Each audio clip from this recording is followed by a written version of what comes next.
Excellent, excellent. Okay. Welcome everyone back to our wonderful Tal'Dorei Reborn game. Oh man. The party has completed their first quest, first contract complete. Check. The Twelve Swamps were no match for you.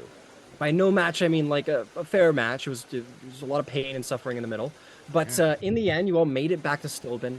You got paid. You fought off an ambush that was trying to keep you from your final payment. And you got in good with the clasp. And I believe a little negotiation was made to make arrangements to pass off the information. Clasp. And we're going to do a little skill challenge eventually to see how well that goes and how negotiation goes. Um, but in the meantime, some of you had some lingering injuries to deal with. Some of you went to Dr. Blazeless in the higher city, shall we say, the much more wealthier district of Stilben. And Dr. Blazeless was pretty steamy, pretty great guy, and offered all kinds of healing options and stay and all kinds of great stuff, but was very expensive. Alternatively, there was also Dr. Axel in the lower city that Dodger was happy to go see, and was much cheaper and provided similar knowledge, but not quite as nice facilities or contacts to help mitigate the loss of some situations. Everybody essentially took to bed rest for about 10 days to recover from broken ribs and such. Feroxi, Yvain, Ember, and Zarvolg all went to 10 days of bed rest. In the meantime, Finch picked some fights and won some big money doing so. Yvain went out and saw all the wonderful animals of the swamp and got terribly lost, but eventually came back in time. And I believe those were the only two who got to go out and do stuff in the meantime, and maybe had a couple of moments to themselves. But with that, healing is done. The party is back on their feet, and Stilben and, frankly, Tal'Dorei lies before you all. So, unnamed adventuring party, what would you like to do first? If I could just make certain I understand. If I recall, had we not decided to stay another week so that our Sounds friends right. who'd been recuperating could have some time to enjoy the city? That's right. I believe a decision was made by the party to stick around Stilben for 5 days and give everybody a chance to do a little bit of their own downtime, whether that be enjoying the fruits of your labors, looking for contracts for more work, looking for rumors for more work, or whatever else that might be in your repertoire. So yes, everybody has previously made the decision to spend 5 days hanging around Stilben, see what you can do. So it's up to you guys how you want to treat it. If anyone's ready to do their 5 days of downtime, they most certainly can go for it, and I will be ready. But if anyone has any RP they'd want to do, conversations they'd wish to have.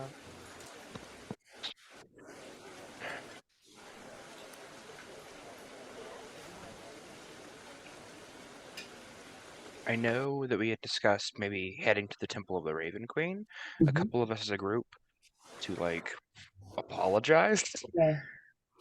I'm definitely going to be a part of that and throw my hat in. But there's Okay. also like one or two shopping things I'd like to do too. Yeah, like shopping things and visitations Yeah. and stuff like that. Short-term stuff won't influence your downtime at all.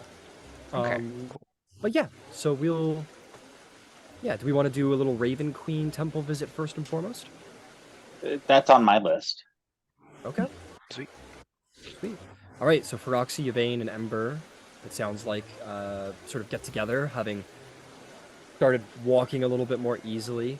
Maybe not you, Feroxi, still working with your cane. I will say from your treatment with Dr. Blazeless, you have a much nicer cane, and feel free to, as long as it's not encrusted with gemstones or anything, feel free to have fun with whatever that aesthetic might be. It'll probably just be made of like a fine wood. Okay. Ooh, Cool. Yeah. distinguished. Yes, distinguished. You paid top dollar for the best surgeon in the city, so. It's a nice like white aspen. White, Jesus. Like, okay, go get a white aspen tree.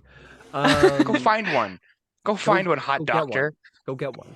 But yeah, you guys. Well, yeah. If you want to know like what kind of like wood you would be capable of having for your walking stick, I can tell you. You might find like red maple, some ash trees, elm. So I would say probably that like maple, Okay. ash, elm, or oak would be most consistent with this region. Red maple sounds nice. I like that. Yeah. All right, you got like a yeah, absolutely. You got like a nice little red maple cane, and that was part of your price for your treatment. Cool. Fantastic. Okay, cool.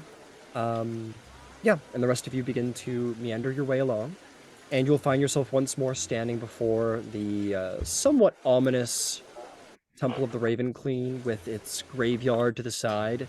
Not a lot of windows, enough windows to let some light through, but Stilben's a dark place. And a smelly one. But you all step inside, and there is like there's a family of individuals sort of at the back pews, and they're sort of quietly like sort of sniffling and being sad, and there are a couple of acolytes, not too many. There's probably, in fact, there's only two, I would say. And one of them sort of walks past of you very solemnly, black robes, sort of like a half mask that almost looks raven-like. And they sort of meander past you slowly up to the couple and gesture to the door and sort of lead them out in their own time out of the temple. Some of you with passive, who has a passive perception above 12, 12 or up. Feroxi, you would have, Yvain. Oh, okay. You all would have noticed that there was a new grave plot being dug outside, and you get the sense that this is a sort of a private graveyard ceremony. But yes, with that and them leaving, you'll find that the temple is quite empty, except for a single acolyte who sort of stands before the raised altar and just sort of stands and watches you all.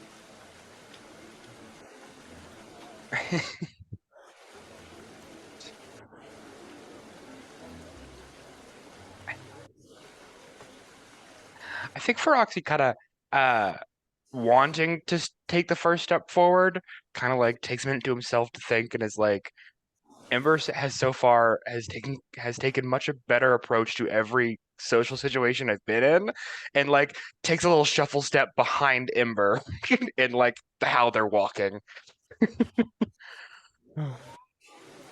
I'll make my way on up to the acolyte.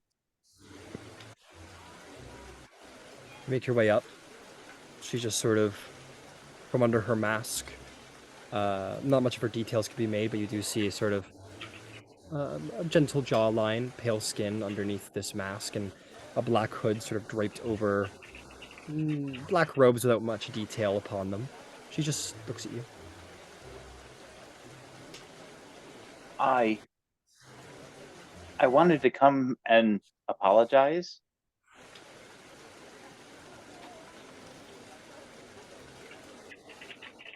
There was a horrible, grotesque mess left here a week or so ago. A bit of a brawl.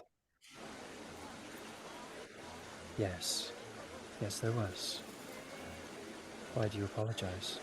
We were attacked. I was That was us. I was injured and couldn't stay to make things right. And now that I'm ambulatory, I wanted to come and apologize. Because while it wasn't something that I was looking for, it did happen in your house, and that's very, very rude. A death in the Temple of the Raven Queen perhaps is the most fitting place for fate to make its cut. I was fucking right. No apology required. It was their time. else the Raven Queen would not have cut their fates short. Please. I am happy that that's how you feel.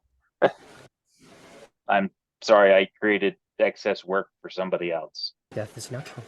Death is part of life. Please, sit, stay, pray if you wish. Find peace in what has happened, but know that death is just as important as a birth. It must happen. You did it. Just or not. It was destined to be. Thank you for the absolution. Do they have like a tithing box of some kind? Yeah, they'd have a tithing box around the door. That said, I'm gonna drop some coins in the tithing box and head on out. Understood. How many coins? I'm gonna put in 5 silver. 5 silver. Absolutely. You do so. When Elaine stands to leave, she's also going to leave an offering, but before she leaves the priest's presence, she'll bow her head and say, Kakiate.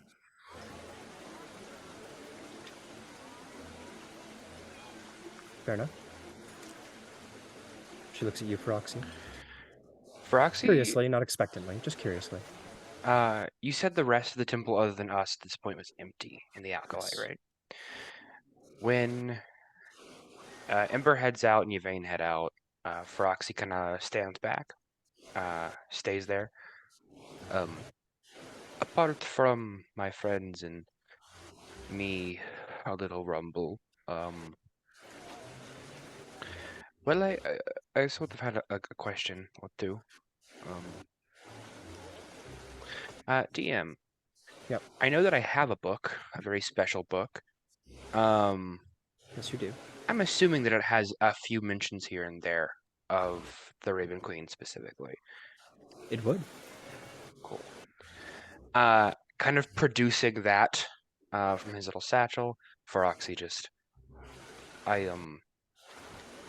this is, I know it's not your organization necessarily, but it speaks of the Raven Queen in sort of a specific way. And I was just wondering some more about these people. She'll accept the book from you, and she'll look at it and open its pages and look at it curiously. And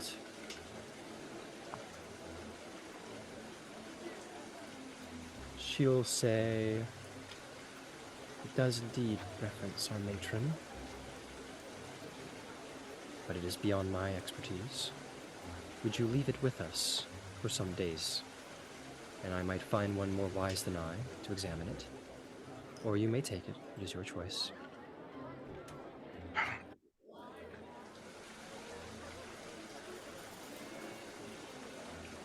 Does she seem honest in this moment about this? This whole town has been insight check. full of shifty people. Yeah, make an insight check.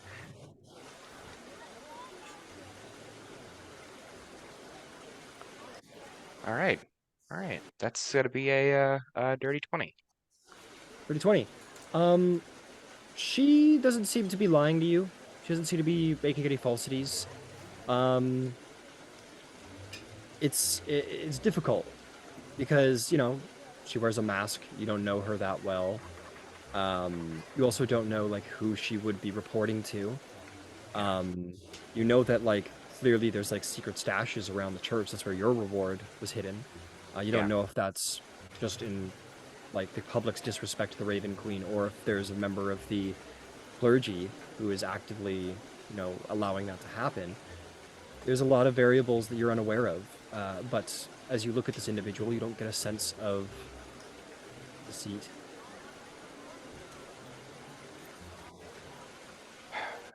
Is there a possibility I, over the next few days, take time to visit the church and just keep the book while we wait for someone wiser? Very well. She returns the book to you. I apologize. It's just I've had a very bad time in this town. I understand. I shall call on my superior. Come back daily, and we'll see if she'll be here or not. Is there a Feroxi kind of darts eyes a little? Is there a customary prayer?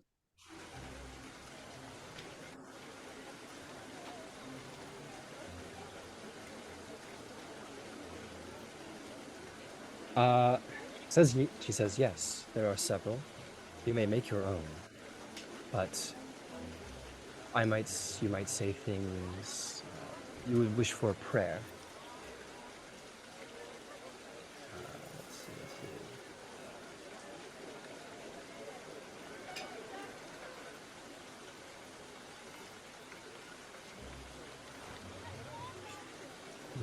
There are many. One of such may be, may the ravens guide you across the Styx. The matron's wings shield us. May the matron of ravens bring us our timely death. This is one. There are many. Gotcha. There are epithets and such. I think I have not done much praying in my life, so a little guidance is needed.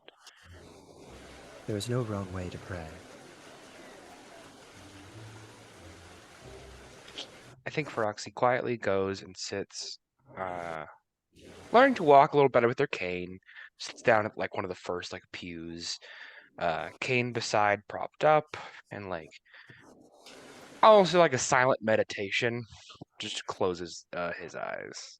All right. Takes a little rest in the church and with a little bit of a prayer. Is there anything specific you would say in this prayer? Or is it just sort of a general... I think it's almost a silence, and then he just, because this is new to him, and he just very says like, I do not understand.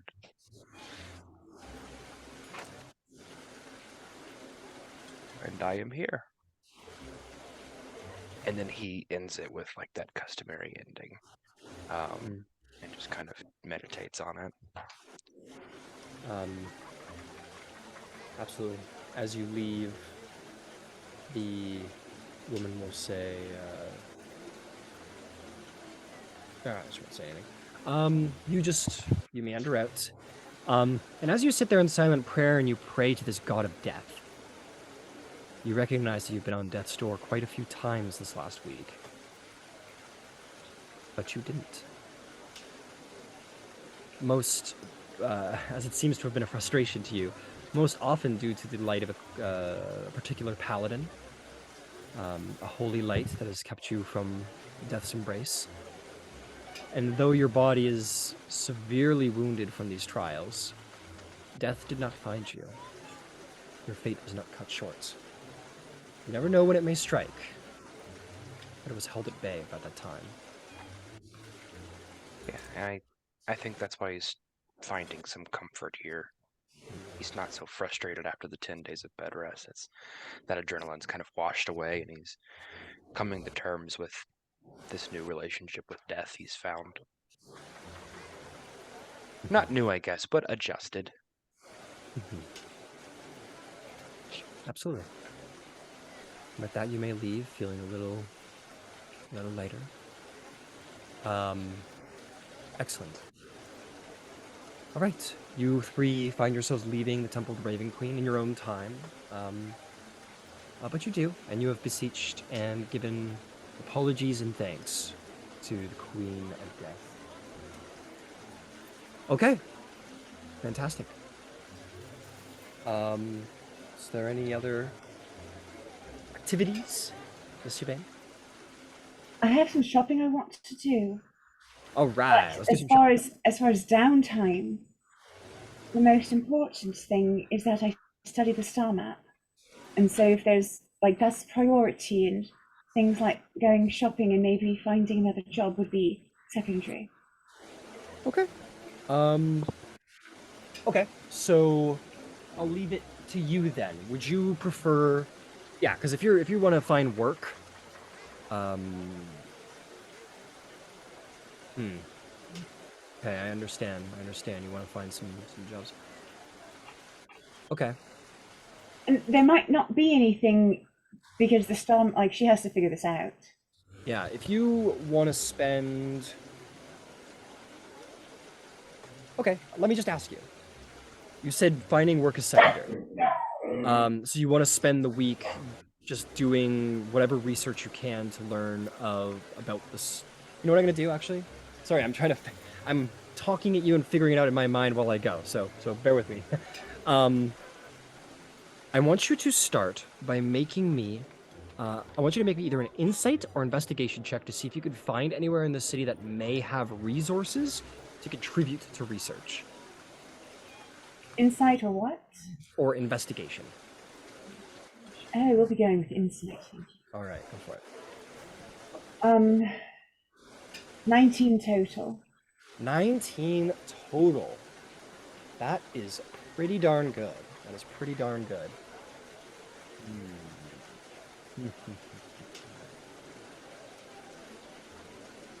I'm gonna say you go looking around, and you think like the lower city. There's nothing. There's nothing in the lower city that's gonna be helping you. And as you make your way across the bridge into central Stilben, the much more posh parts of the city, you look around and you see there's a couple of estates here that may have resources that might be able to help you, but how in the hell do you get in there? Like, there'll probably be a week to just get into their influence, into their good graces. You're just a 2 copper adventurer. Why would they even talk to you? You think that there are places in this city to research, but those are private places. This city is built for the entertainment of short-term visitors, sailors and adventurers and mercenaries and the like. All right. So I will say this, with that knowledge. Oh yeah, go ahead. Sorry. Sailors and mercenaries. So they would maybe know of another city where I could find information. Maybe what I do is just find out where I need to go to study this, and to actually spend some time with the map, and spending time with the map to see what else I can do. But I mean, would it be better to just go to Whitestone immediately? Would there be resources in Zephyr? Is there some other city? Is there some strange observatory someplace? I'll put that as a part of your investigation. You get the sense that there are probably many places to seek knowledge. You clearly, by your adventure getting here, are not wildly versed on what places are, where they are, what they're famous for, and such.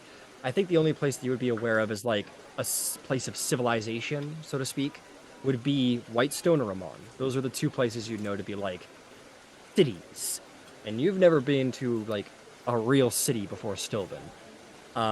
So you hope that there's resources there and hope that they're maybe not all like this one. But there are a number of other cities worth visiting. And I'll leave it up to you. If you want to spend your downtime like getting real specific about the research, about finding that, you could go carousing and trying to like make friends with people. And while you go carousing, you might find allies who would be willing to share with you rumors about work, maybe information about your scrolls. So rather than looking for books, you could go looking for people who know stuff. Runescribe. He was a dwarf. When we were coming in, he was telling us the history of the city. Yes, that's right. Maybe he would find him. Start. Sure. You go looking for Heinrich Runescribe. It's been a couple days. Let me see if he's still in the city. Yeah, he's still in the city. You head down and you find him. You find the sort of one-eyed dwarf with his strange crystal sort of banded to his face, the ginger-bearded dwarf. And you walk into one of these lower tavern extremities. I believe it is the Bucket and Spade Inn you find him at. You walk in and he's just sort of carousing and talking with various individuals. So this is what I'll say. Or no, we'll just have this conversation, it's fine. You walk over and he goes, hello there, young person. It's a pleasure to see you here. I think I remember you from one of my tours a little while back, if I'm not mistaken. You have a distinct appearance, if I might say so. I'm Elaine. I had hair. I lost it, but I'm still Elaine. Right. And you were talking about your research about Vox Machina and how they got their start here in Stilben. And it occurred to me you're probably a very learned man, and I've never really done much studying. I'm not really a scholar of such, but I wanted to learn some things, and I don't know if this is the place to learn them, but maybe I could buy you a drink and you could tell me where I could go to learn things. Maybe a persuasion check. That's not gonna be great. It's not awful, but it's not great. That's a 9. But you know what? And I have inspiration. okay. Okay. Wait, no, I don't. No, I don't. I thought I did. I used it. Never mind. A 9. He sort of like goes, "Oh, I'd love to sit and chat with you. Maybe later. I got a lot on my plate today, but I could answer a quick question if you have any." Okay. She's gonna pull out her map. All right, you pull up the star map. She's not gonna put it down. But she's gonna put it in front of him, and I'm sure that the stars are going off.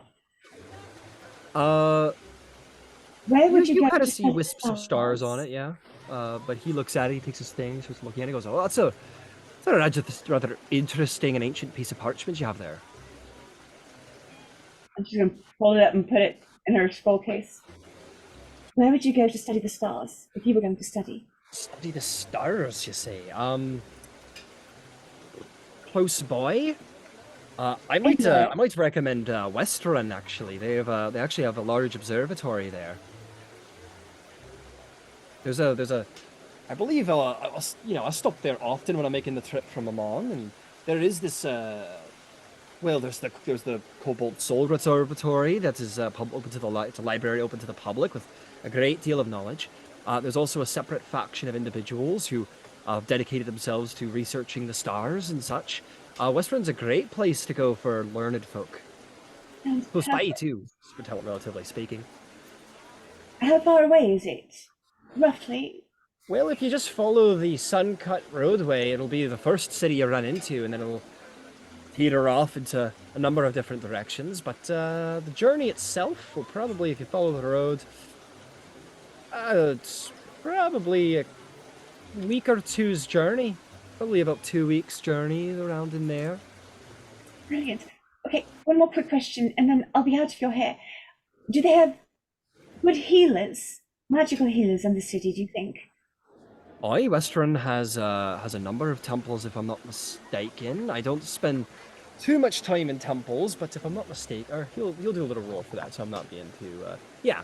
You'll say there's no lie. Westerun has a couple temples to it. I believe there's a magnificent temple to the Dawnfather is probably its featured presentation, and he's a great god to follow for many. And Father, you have been so kind. Thank you so much. And perhaps I'll come back and you'll allow me to buy you a drink to say thank you. Have a wonderful day. And she will whisk off. And you'll whisk off, fantastic. And absolutely, understood. All right. Good stuff, good stuff. Have a little lead there. Okay, so I would ask the party as a total, and you can do, if you want to do like a small thing, or you want to do your whole downtime thing, mix match of both. Go ahead.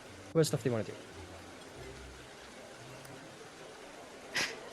I want to see if there's any Thieves Guild Radiant quests going on that I could do. Thieves Gold quest going on. So let me ask you, are you looking for short-term work for the week, or are you looking for like something for the party? I think short-term, smaller jobs that he can do on his own. Okay, fantastic. So I will leave the downtime option up to you, Dodger. Would you like to do crime, or would you like to like do a job, so to speak? And I'll tell you the distinction between the two in a moment. Yeah, what's the difference? So crime, and you could do this like labor-wise alongside someone or not. essentially it's just like the format, really, at the end of the day. So how crime works is if you want to do about a week's worth of crime, you spend 25 gold pieces to gather information on potential targets before committing the intended crime.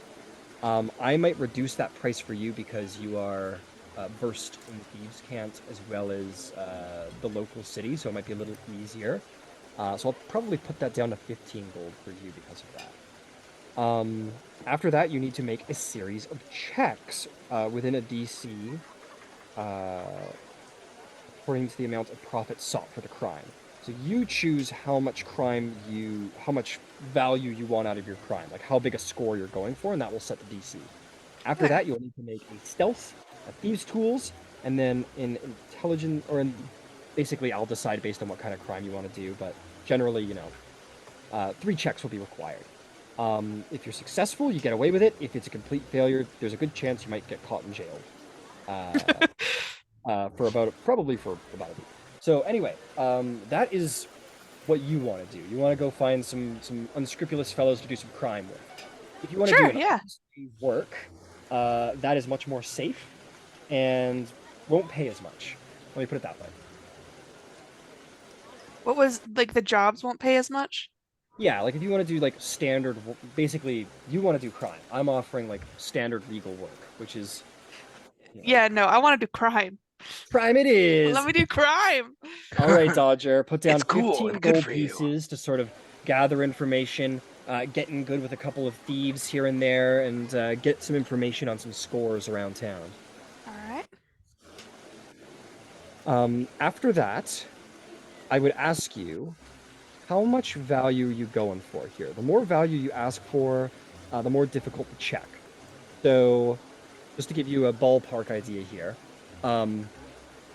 50 gold pieces is probably like, robbing a struggling merchant. It's not terribly difficult to do. DC isn't set too high, but with that, the profit's a little lower probably.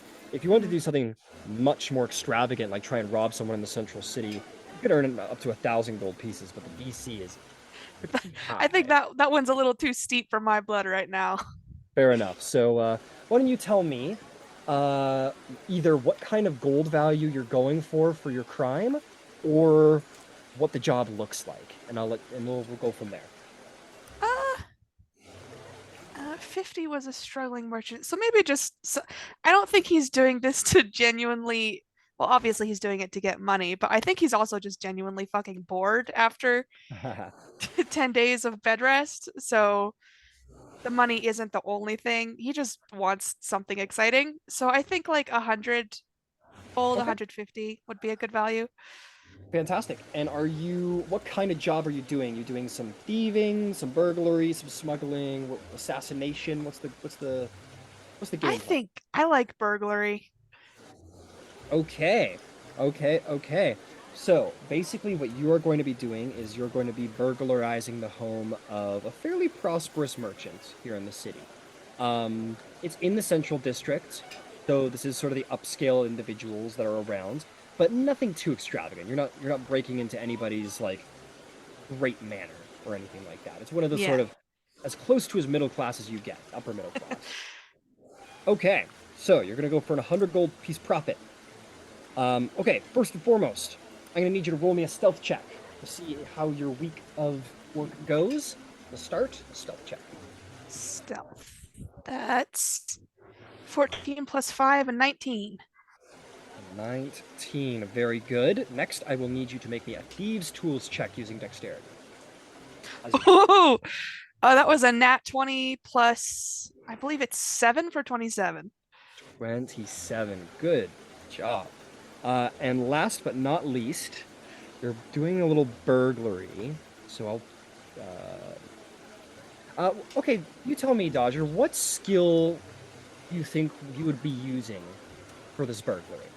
What do you think would be the third and useful skill for this? Would it be perception, investigation? I'd say investigation just to find what he's looking for in the house. Okay, fair enough. Go ahead and make me an investigation check. Oh, that's not as good. That's an 8 plus 6 is 14. 14. Okay. So, this is what happens. This is how the heist goes. You pick your target, go in there, stealthy as can be. The guards do not see you. Get around the personal guards of the individual of the estate. You pick the lock on the door perfectly, make your way inside, no one's the wiser.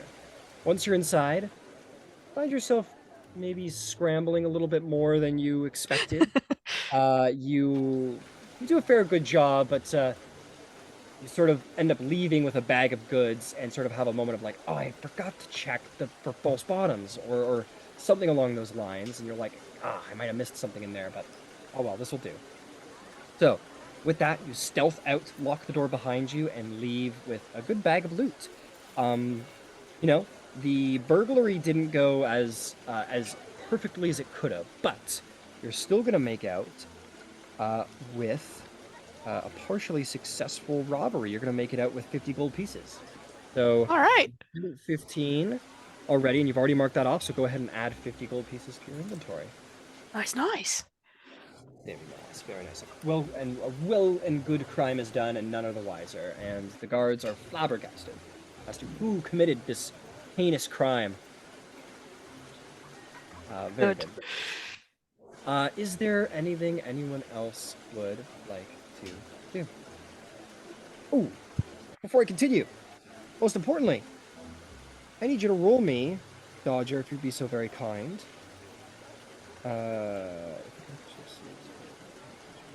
Oh, nope, never mind. It works a little uniquely here. Never mind. No complications.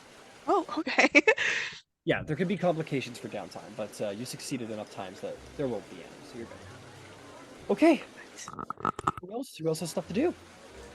Yeah, I think I'm just declaring that Feroxi is doing that like daily check-in over the next 5 days, and things like that with the Temple of Raven Queen. Understood. Then I wanna buy something before I just forget about it. All right, what do you want to buy? Yeah, I want to go to a weapon shop. Hey, I'm gonna get You- not a greatsword. you're gonna go get not a great sword. That's fair. You find your way. There are several smithies in town. Like I said, this is a place for sailors and mercenaries, and all have need for dangerous weapons. So you find your way to one of the many smithies, whether it's a shop or something a little bit more street side. You walk in and you see this man with sort of uh, darker skin, sort of a mutton chop black beard, big burly smithy form. Ding, ding, working away, and you see various weapons lining the walls of this sort of outdoor exterior shop underneath a canopy to keep everything dry and smoke billowing out the top. As he works away and he puts his iron in the fire, takes his gloves off and sort of says, "Right then, you looking for a weapon? Yes, I Come on in. Everything's handmade. Take a look around, see what you like." of course. Looking around for a minute, I think Feroxi settles on something. Very specifically, he's gonna take a glaive off the wall here. Oh, you want a glaive, do you? Very fancy. A man with a cane using a glaive. Well, I keep running in very fast and very close into battle, and I keep getting crushed, destroyed even. I say. You know, don't know if it's gonna wound your pride or nothing, but might make a recommendation. Hmm. He goes into like the back and he goes through a couple boxes and he opens one off and he goes, "Oh, I knew I had one laying around," and he pulls out a whip. And he goes over to you and he says, "Well, listen, you've got one hand needing a cane, another hand for weaponing. You want some range? Maybe this here whip do you good." Hmm. Tell you what, Uh, make you a deal. hmm. If you buy the glaive, I'll throw in the whip for half price. Only a gold. All right, how much are you selling the glaive for? Well, selling the glaive, it's a fine piece of weaponry. That's 20 gold pieces right there. Deal. All right, 21 gold. Both weapons are at your disposal. All right, sweet. Yeah, I'll hand it over. Uh, Put the whip at my side. Yeah. All right. Sweet, Yes. sweet. All right. You good luck with your glaive dealing. I'm sure I will get wounded again. Just canes him on his way out of the weapon shop. Because doesn't matter to me what happens after they leave. And he just starts goes back to banging away on some Respect. hot iron. Don't matter to me, none. All right. Fantastic. Is there anybody else who has stuff they would like to do?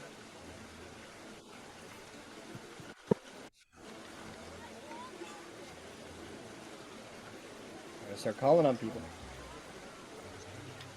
And I have things, I just don't want to. Like, Ember hasn't gone yet, neither is Finch, so I don't want to. Neither, you know. Well, yeah, you're right. Let me go get them. Ember, do you have anything you want to do? Yeah. I'm gonna go back to uh the good doctor, All right, you find your way to Dr. and Blazeless. yeah, I need to ask his advice because clearly I have a friend whose injuries kind of exceed the local breadth of medical treatment. Mm. Uh, is there some place that he knows of that sort of treatment? There might be something that could be done. Okay. You walk in and Dr. Blazeless says, "Oh," he goes, "Well, it is he goes, sorry, it's my British all of a sudden." He goes, "All right. Let's see. I think the best place for your friend, I believe your friend who was extending damages beyond regular medical practice. If you want to seek someone of great power, I'd either recommend cleric of significant power or a druid of significant power.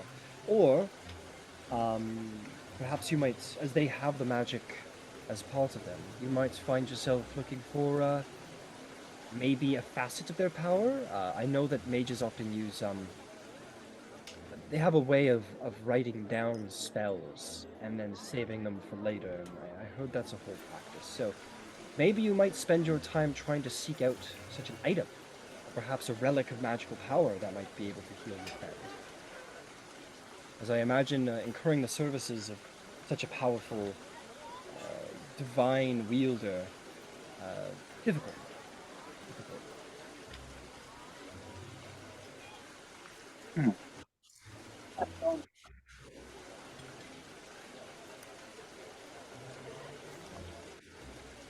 Hmm.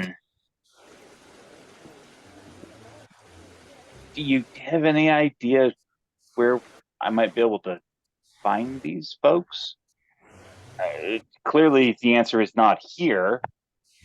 No, the answer is not here. Like even our clerics at that's spooky temple. I don't know if they quite fit the bill. You have to go ask them yourself. I certainly try and keep my mind off of that facet of life, and my job to make sure that that doesn't happen. You understand? Um, but I guess I might recommend you could always seek out the Ashari. I know in the mountains, the summit peaks, some ways to the northeast, or northwest, excuse me. Zephra lies there. That's where the Air Ashari are.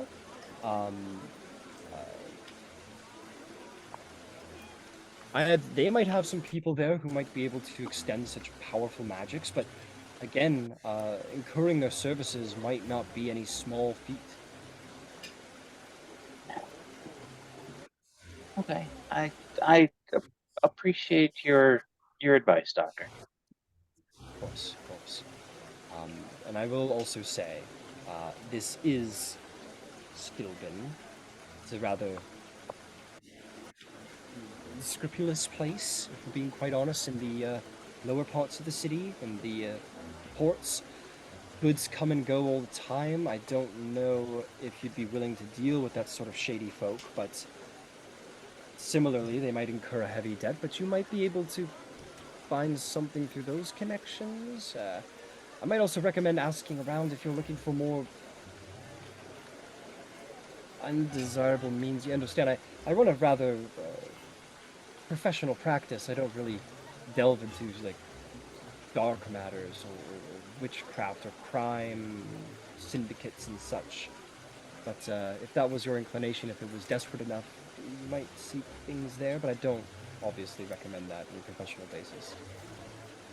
I can understand and appreciate that. I fear that that may be the option, as I would imagine that even if everyone were well dispositioned, the cost would exceed means, which means more means need to be found, and there's a certain degree of risk and or shenanigans associated with those opportunities. Yes, I see you understand. I see you understand. Well, very well. If there's anything else I can help you with. No, you've been a font of useful knowledge, sir. I appreciate your time. Very well. Have a good day. Fantastic. As you're walking out of the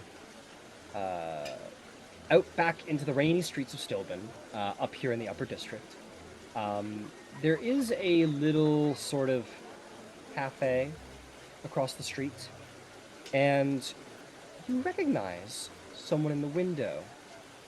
There is a gentleman there of fair means that you came across once in a while. To your surprise, he's here. Oh, you should stop and say hello. Perhaps It would I'd be rude polite. of me not to. Indeed.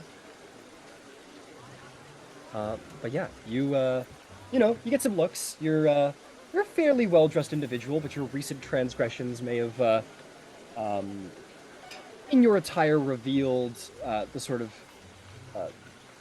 station you have in life at this time. And some of the more posh nobles around here might have those little looks. But you walk into the tavern and you see this individual sitting there, a man with, deep red hair, a sort of rather sharp jawline, and welcoming eyes. And of course, fine attire. Fine attire as always. He has his leg folded, he's sitting at a table with a cup of tea, and he's reading a book. And as you approach, he sort of looks up from it and looks wide-eyed and smiles. He says, Ember, there's been some time. It indeed has. I have taken your advice and find myself here in Stilben. This is good. This is good. This is very good. What a coincidence that we find ourselves both here. How is your ring? It has been behaving quite well. Sometimes surprisingly, but all in all, it's been a significant boon. That's excellent to hear. It's excellent to hear. And I mean, I left Mon before you did. I hope your mother is doing well. Her idea. She was when I left. Her rejuvenation was something miraculous, and Excellent. her return to being able to manage things was probably for the best for all concerned. Is a good man who understands his strengths and weaknesses. Please have a seat. It's been fine. Let us catch up. Thank you. You look like you've been through an ordeal as of recent. You scrapes and scratches. Learning. I ventured into a swamp. I met some frogmen, some fishmen. Fishmen weren't very nice. Frogmen were. We managed to probably break up the, I guess, school would be the right word. Odd. The fishmen. Their leader was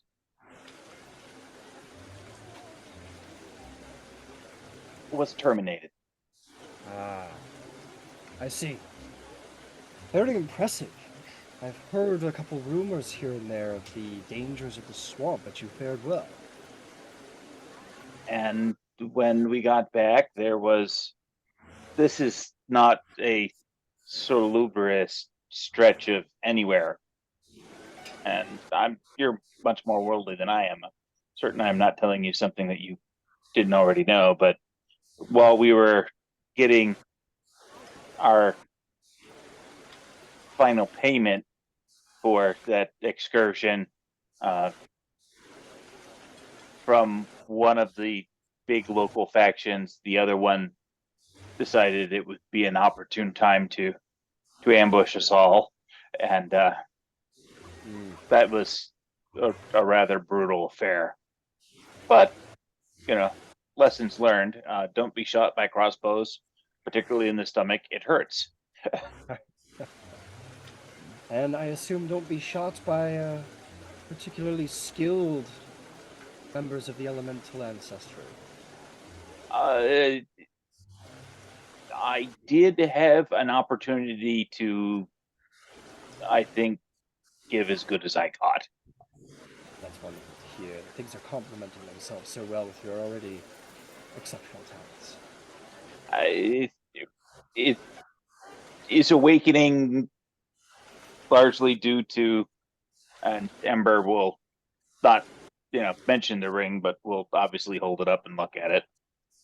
Right, and he sort of acknowledges and smiles. It's very well, very good. Well, I'll be in town for the next little while. I intend to frequent this establishment sometime often. Come back and visit if you require. Oh, that would be lovely. Excellent, excellent. Well, very sorry to cut this short. I do have a meeting.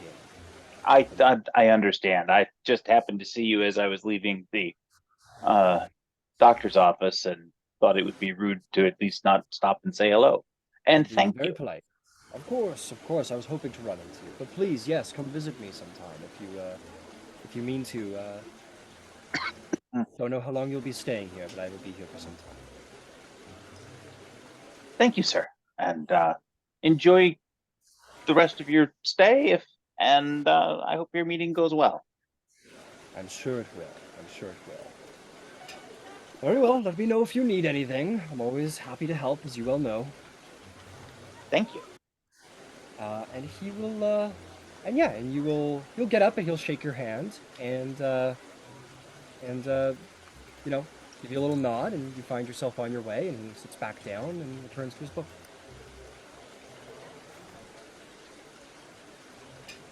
Awesome. Excellent. Okay, Finch. What you doing? What do we got? I think right now, Finch is probably still pretty reserved, just given like everything that's been going on, like I guess we talked about before. So I don't think they're going to be doing anything like too crazy this week. I think they'll just kind of lay low. I think I mentioned before, like they'll probably explore like the town a little bit, like not really looking for anything specifically, but like spending a decent amount of time like in quiet contemplation, thinking about again some of the reasons why they had left where they came from, and probably trying to like suss out what it is that they're doing, just because there were specific reasons why they left where they were from, but not still still trying to process everything and like what that means like for them. So I think at this point they feel a little lost, and trying to just spend some time like processing like these new people that they've met, the actions again, not like repenting because we already went through that, but like just trying to figure out like what is the next step, like what is next. Okay. All right. Well, let me ask you. Would you do like what shape does that take? Do you sit in a room by yourself quietly, or just sort of separate yourself, or maybe do you go carousing amongst the people? Maybe you perform religious service on behalf of your god. What do you think? Yeah, I think like they would be obviously polite like in encountering like the different members of like this party, not like intentionally like secluding themselves. I do think it would take a form of like going into the town and like interacting with people, like just trying to like have like a friendly presence, like kind of uh trying to mimic like some sense of a home, just because that's what feels most comfortable for them at this point. I don't know. Yeah, I think maybe if they did any kind of worship, like it would be in private. I don't think there would be any kind of like service, but I think they would do, some worship in private, just like reflecting on, again, like kind of everything and like what is happening next. Because they didn't, when they left, like I said, there was reasons, but there wasn't like a specific purpose. It was just kind of an open-ended thing. Understood. If that's the case, I want to call this carousing downtime, just so you're gonna do this contemplation, learn about the people. It's mostly about the contemplation, but maybe you'll make some friends along the way. So, and this way you might gain something out of it. So let me ask you: would you like to go carousing and learning the people of Stilben through the lower class, or the upper class? I'm gonna kind of cut the middle class out because the city's a little shitty. Ooh, that's a good question. Hmm. Maybe the upper class. The upper class. Okay, let me tell you what that entails. It actually, I'm gonna add the middle class again because it's no, I'm gonna keep it out of there. So the upper class is the upper class, and it's going to be quite an expense to get in and mix with these Okay. people. You did earn a lot in the pit fighting, so maybe you're willing, maybe you're not. If you want to go carousing with the upper class, it will require you to spend 250 gold pieces of gold to access the nobles and city officials and interesting individuals up here. Yeah, that's what we'll say. What you're getting for your price is that if you make allies in the upper class, they will become your allied contacts, which means that you'll be able to have like one favor with each of them. You can go to them, and if it's reasonable, they might help you with this favor. And obviously, favors with the upper class are, they have much more resources than the lower class, which is what the expenses for. So it's up to you. It's entirely up to you if you wish to do that or not. That's a lot. It is a lot for a second level adventurer. Yeah, and honestly, let's go with the lower class instead, because I think maybe like again, kind of Finch trying to like focus on being a little bit of like a do-gooder. Maybe that's like the route that we go. And again, just trying to get to know like genuinely, like with a genuine heart, like the people of Stilben, like with the best intentions. So let's go that route instead. Fantastic. That'll be 10 gold pieces is the expense to Yep. go carousing with the lower class. Here you will meet individuals such as criminals, laborers, mercenaries, town guards, and other folks who will frequent more cheaper establishments. Yeah, so in order to, now we'll go to the skill challenge.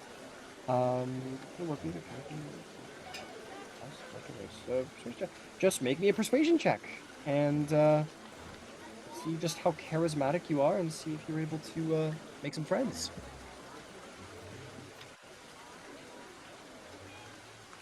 22. 22? That's really good. Yeah, 18 on the dice plus on my modifier, so. Incredible. So, Finch, you are going to make, you're going to get the best possible result. You are going to get 3 allied contacts. Sweet. In the lower class. 10%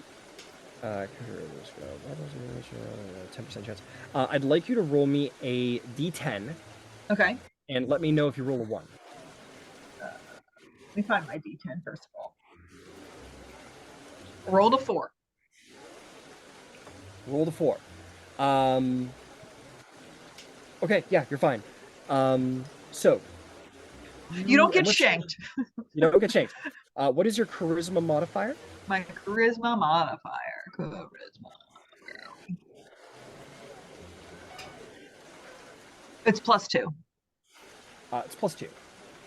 Okay, so you can have, like, as a whole across the world, you can have 1 plus your charisma modifier in allied contacts.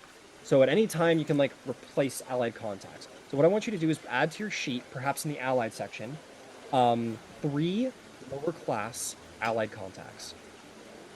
And that puts you at your maximum number of allied contacts. At any time, you can say, DM, I want to ask a favor from one of my contacts. And I will send one your way to be able to help you with any endeavor you require, as long as it is reasonable to ask of such an individual. But you are in their good graces, and they will help you out at least once with a particular favor. Perfect. Whether that's information, or labor, or help with a job, whatever it may be. You have 3 lower class Stilben contacts. Okay, that sounds good. Incredible. All right, Zarvolg, welcome, welcome, welcome.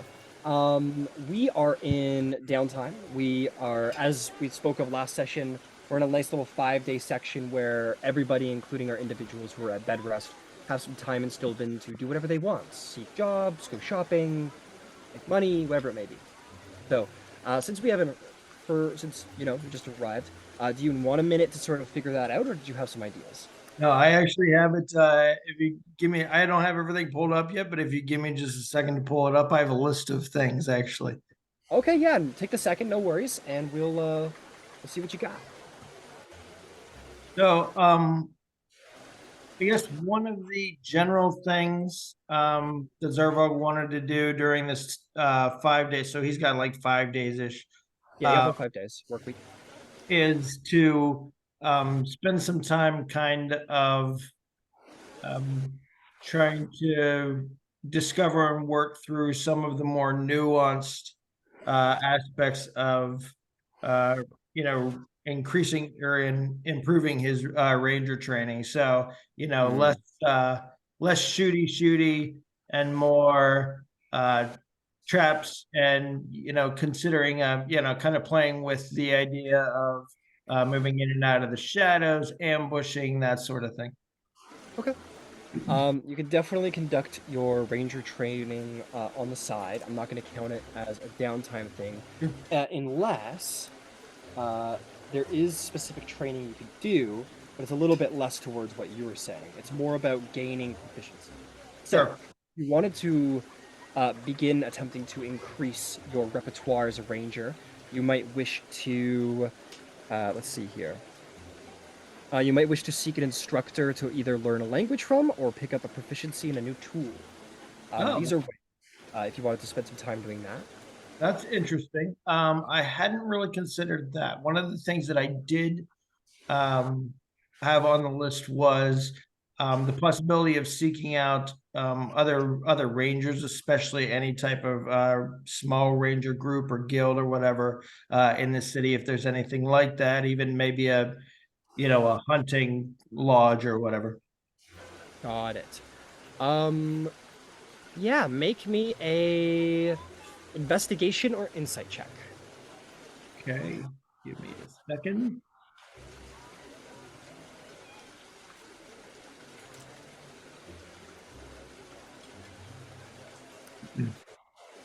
Actually, you know what?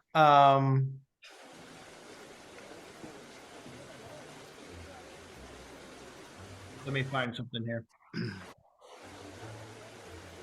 Okay. Sorry about that.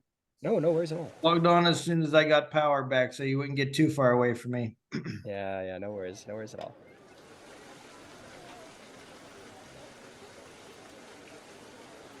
All right. So that'll give me an 18. An 18. This city doesn't have any guilds like that. There's no real like hunters lodges or ranger stuff, but there are rangers and hunters about. You actually get track of a ranger you've already met. Ophemelia, the half-elf ranger that you had saved from the Haugen, is frequenting a couple of taverns, and you can try and get in touch with her if you wanted to. Sure, I might do that. He also, there's a few other things he'd like to inquire about around town. He's considering maybe some solo jobs that he thinks he might be capable of, especially anything in the realm of like manhunting, tracking, bounty hunting, that kind of thing. And he wants to ask also about somebody from his past. In my backstory, if you remember, there was a ranger that he ran into previously, hobgoblin ranger named Rashgra, who was part of the reason that Zarval could come to Stilben in the first place, was that he heard that Rashgra might be in the area. So he wanted to check and see if there was any, if anybody in town, anybody that he could run into, had heard any mumblings about this other hobgoblin ranger lurking about. Understood. Okay. Let's deal with that first. I admittedly had forgotten about that. But yes, with your check, so yeah, you find Ophemelia if you wish. And maybe you just like go to whatever bar that may be to like see where she's at. And as you're like on your way there, you do see sort of walking out of the bar is a familiar ranger. You see this bulky, strong monster of a hobgoblin, but also subtle in his apparel, and clearly the ranger that you have not seen for some time, my friend. Steps out in all of his fury and glory, as subtle as he is, and just walking down the street. Interesting. Okay. Also, so with those few personalities hanging out there, a couple of other things, I guess, before I decide what direction I'm going to go in with that. So he's probably going to not react right away when he sees Rashgra, but definitely is going to, make a mental note and keep that in mind for his time there. Little bit of shopping. I have a kind of a list of things that Zarval would like to pick up in town. Okay. Real basic stuff. Some caltrops, a net, hunting traps, manacles, a silver wire, a small bell, some more arrows. Okay. Did you pick up the heavy crossbow? Yes, if possible, a heavy crossbow and a quiver and some bolts. Yeah, so whatever you I could can already get out have of that. that. You could have taken that off the bodies of those thugs if you wanted to. So you already got a heavy crossbow and bolts if you wanted. As for everything else, yeah, let's just go through them. You should be able to find everything. Doesn't sound too unreasonable. So, okay, item number 1. Hit me with it. Caltrops. Caltrops. Where are you, Caltrops? Yeah, you can grab a bag of 20 for a gold piece. Go for it. All right, I'll take 40. Yeah, sure. Go 2 gold pieces. Take 2 sets of caltrops. Okay, a net. A weapon net. Absolutely. That's 1 gold. Go for it. All right. Hunting traps. Hunting traps. They are 5 gold a piece, but keep in mind they are 25 pounds a piece as well. They are Oh heavy. my. All right. Yes. I'm actually going to skip on those then for both reasons. They're a little pricey and a little heavy, and being as resourceful as our young hobgoblin is, he should be able to trap his own stuff. So Okay. we're gonna leave those behind. Fair enough. All right. A length of fine silver wire. A length of fine silver wire. Now that is a little trickier. Does it need to be? Is this a spell component? Yes. Yes. Yes. Okay. I want you to make me an insight or make me an insight check to see if you could find someone in the city capable of creating something like that for you. Oh, 11. 11. 11, 11, 11. You find a guy who says, "Yeah, I can make it for you. It's gonna, I can make it for you," and he's going to charge you 5 gold for the creation of this because it is very fine work, and he'll have it made for you by the end of the week. I will actually take it. Okay, mark out 5 Alright. gold, and the guy will go to boiling down some silver, smelting it down, turning them into little lengths of string, and winding them all together for you. It is a slightly difficult endeavor to create, plus the price, but nonetheless, it is made for you. Sure. A small bell, no other description. A small bell. That's 1 gold piece. You Yep. find a bell, no problem. Manacles. Manacles. Manacles. Where are you? There you are. 2 gold pieces. Go for it. All right. And let's see, arrows for bow arrows. Bow and arrows. So just so you know how I treat ammunition is unless something happens to the arrow to destroy it or that it be lost. Like if you fire if you're falling 5,000 feet in the sky and you shoot an arrow at a bad guy and you miss, I'm like, yeah, delete the arrow. It's gone. But otherwise, if it's retrievable, you're good. So if you've been shooting arrows, they're retrievable and you still got them. Oh, okay, great. I've been only recovering half, but that works for me. But I'm more than happy to track ammunition if that's something that's exciting for you. But if not, then I'm perfectly happy with just being like, arrows, you're good. That's great. I was actually at some point going to ask you about fletching because I don't want to keep dealing with buying arrows. Okay. Okay, so that's it for the shopping. Understood. Fantastic. One of the other things I mentioned, aside from kind of brushing up on some advancing his ranger training, he wants to teach Fen to, kind of be able to wear and use the snakeskin armor that he purchased for him recently. Got it. So I'll say again, as part of your own ranger training and your training of Fen, that's something that sort of happens in the background, no real time required. You kind of work with him at night, and he gets into the armor and kind of walks around a little funny in it, but just getting used to it. All right. And lastly, I guess before we start pursuing personalities, he wants to spend, during this 5 days, he wants to ensure that he keeps kind of keeping an eye on where he doesn't really interact with the other members of the group too much, at least not on purpose, unless somebody seeks him out.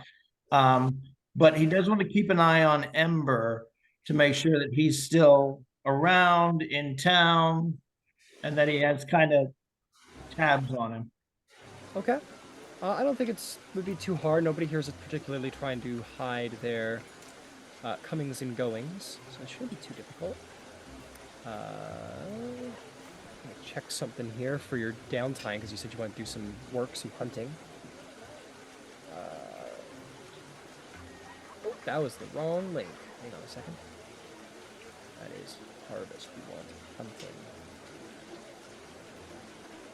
Hunting and stuff. That's the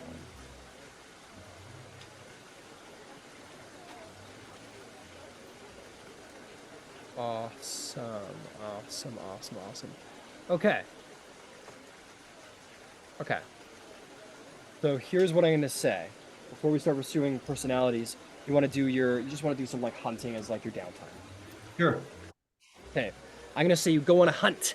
You go on a big old hunt, and we're going to see how well that hunt goes. You're going to do a little tracking. I'm trying to think of the best way to go about this. So when you're proficient with the survival skill, you can sustain a modest lifestyle free of charge. So what I'm going to say is, okay, this is what we're going to do. I'm going to just double the price of a modest lifestyle, and that will be potentially what you earn. So I want you to make me 3 checks. Okay. Modest lifestyle. We can do better than that. I want you to make me an athletics, acrobatics. Yeah, start with those two. We'll do survival. Give me survival. Okay, athletics is an 8. Acrobatics is a 15. And survival is a 7. Ew. Okay. You unfortunately your hunt isn't as awesome as it possibly could have been. So I'm gonna say my hunts here.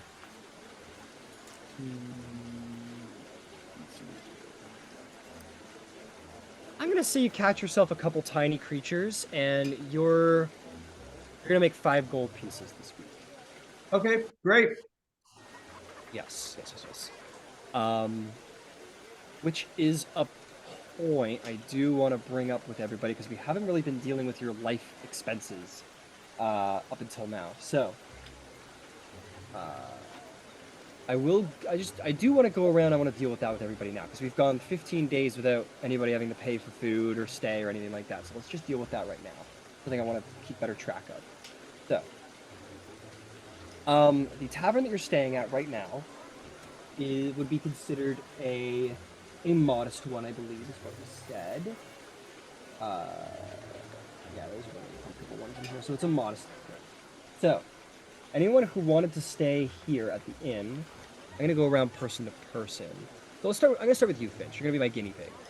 Would it be, sorry, before you continue, would it be possible to turn down the ambient noise that you have going on in the back with the rain? Oh, with the rain? Yeah, sure, Yeah. no problem. It's raining like fucking crazy. Oh, thank you. Yes. There we go. Wow, the rain got lighter very fast. It goes through little hiccups here. Don't worry about it. Okay, so yeah, you're gonna be Okay, my lifestyle Guinea pig away. Okay, so what kind of lifestyle do you think you'd like to maintain, Finch? There is wretched, there is squalid, there is poor, modest, comfortable, wealthy, and aristocratic. And I'll tell you about them if you want to choose one. What about like comfortable or moderate? Those were the two, right? Like those were kind of like in the middle. Okay. Those are the middle ones, yeah. Yeah. So a modest lifestyle would fit the tavern that you guys are all staying in. Okay. That would go for 1 gold piece a day. Okay. So in the end, you'd be at 15 gold pieces to have lived a modest lifestyle. Okay. Yeah, I think that's acceptable. Yeah. Okay, fantastic. So mark off 15 gold pieces, and that covers you for food and stay. A modest lifestyle keeps you out of the slums and ensures that you can maintain your equipment. You live in an older part of town, renting a room in a boarding house, inn, or temple. You don't go hungry or thirsty, and your living conditions are clean if simple. Ordinary people live modest lifestyles, including soldiers with families, laborers, students, priests, hedge That's wizards. perfect. Fantastic. Okay, I'm gonna go to you, Ember. What do you think? You want to stay in the inn you've been staying at a modest lifestyle? Yeah. Okay, just as before, 15 gold. Oh, well, actually, really quick, you stayed with the good doctor for the first 10 days, didn't you? Yep. You paid a great sum, so I'm only going to charge you 5 gold because you got out of there and now you're staying in the inn for these last 5 downtime days. Okay. Yep, 5 gold for you. Zarval. Yes. And this, I just want to put this out there for everybody too. If you are proficient in the survival skill and you want to go live in the wilds, you can maintain a modest lifestyle for free. All right. So you know. So with that said, Zarvold. Let's do it. Yep. Okay. I will say for the first 10 days. Oh, for the first 10 days, he was on bed rest. Exactly. I'm thinking it might be a little difficult to live in the wild independently if you're like trying to take it easy. So maybe take the 10 gold pieces, and then for these last 5 days, you could go off into the wilds and maintain your lifestyle. Just because you don't really have like anything established in the wilds. Yep. Cool. Perfect. Yvain, how about you? All right, so I want to stay wherever Finch is staying. Okay. You That's know, 15 when gold I'm not pieces. wandering around in the bloody swamp. That's right. That is very true. You Also, were if we're wandering around settling the swamp for 5 days, I believe, right? yes, and if we're settling expenses, would I also be able to purchase paper, ink, and a scroll case? Yes. So go ahead and mark off 10 gold pieces because you were sort of roughing it out in the Wretched Wilds. Maybe a little con save just for fun to see how well your constitution held up against the potential diseases and like. I am proficient in survival myself. Okay, then never mind. I take it back. You're good. Incredible. And you wanted, do you want paper or parchment? Whichever's least expensive. They're for my letters to my parents. Paper is definitely, so think of, yeah, paper is definitely cheaper. It Oh, says is it? paper and Yeah. parchment, but the best way to think of it is that, like, the cheaper one is parchment, and then the more expensive one's like a fine vellum. So if you want Cheap the shit. cheap, yeah, the cheap stuff, that is that's a silver piece for a parchment. One sheet of paper of parchment is a silver piece. So buy as many as you wish for a silver apiece. Doesn't have to be sheep. Hmm? There are any number of things that will suffice. That's true. Some of them walk around on two legs. Two, you know, I'd like to get 2 gold worth, please. All right, 2 gold worth of parchment. That'll get you 20 sheets of parchment, which is, it's fine. It's nice enough paper, but nothing you'd want to send to a noble. But your parents won't mind, obviously. And you wanted a inkwell or ink, I believe you said. Ink, I assume it comes in a well. A quill, I need a quill. An ink costs 10 gold pieces. Yes, I know. I know. But unless you do like a significant amount of writing, this will last you for a while. And lastly, a quill. Make me a survival check. Oh, that's right. I'd much rather have found one in the swamp. Mm-hmm. It's 14 on the dice. That's my thing. Stop. Go back to where I wanted to. 5, 14, and 5, 14, and 5 is 19. What the fuck is it? Hang on a second. 19. You find yourself a black feather.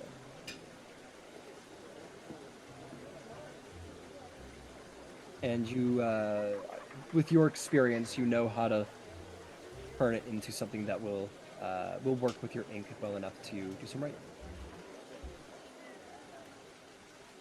So yeah, you can add a quill to your inventory. Yes, absolutely. Okay, Feroxi, what kind of lifestyle are we living there, bud? I mean, for 10 days, I'm shacked up. Yep. So it's a little out of my control. Yep. But what is wretched like? Nobody's asked, but that sounds insane. Wretched. You live in inhuman conditions. With no place to call home, you shelter wherever you can, sneaking into barns, huddling in old crates, and relying on the good graces of people better off than you. A wretched lifestyle presents an abundance of danger. Violence, disease, and hunger follow you wherever you go. Other wretched people covet your armor, weapons, and adventuring gear, which represents a fortune by their standards. You are beneath the notice of most people. That sounds really fun. Yeah? We're gonna do a couple rolls. Oh boy, glutton for punishment here. So where do you do your bed rest? Interesting. No, I think after the 10 days are up, because I think I just did it in the inn. In the inn, so that'll be 10 gold. Or, yeah, 10 gold for a modest lifestyle. And then the other 5, with my survival skill, I just disappear into the woods every night. Fair enough. Fair enough. Fair enough. Fair enough. Fair enough. When D&D Beyond loads, I'll take that 10 gold out, but for me, it's stuck in a white screen. No problem. Dodger! Dodger, go wretched. I'm not going wretched. I value wretched. myself Go wretched. too highly for that. What were the ones above comfortable? Yeah, so there's the modest one that everyone's doing. There's comfortable. Above comfortable is wealthy, and then aristocratic. So comfortable is above modest. Yes, so it goes I'll do modest. I'll do comfortable. I want to be comfy.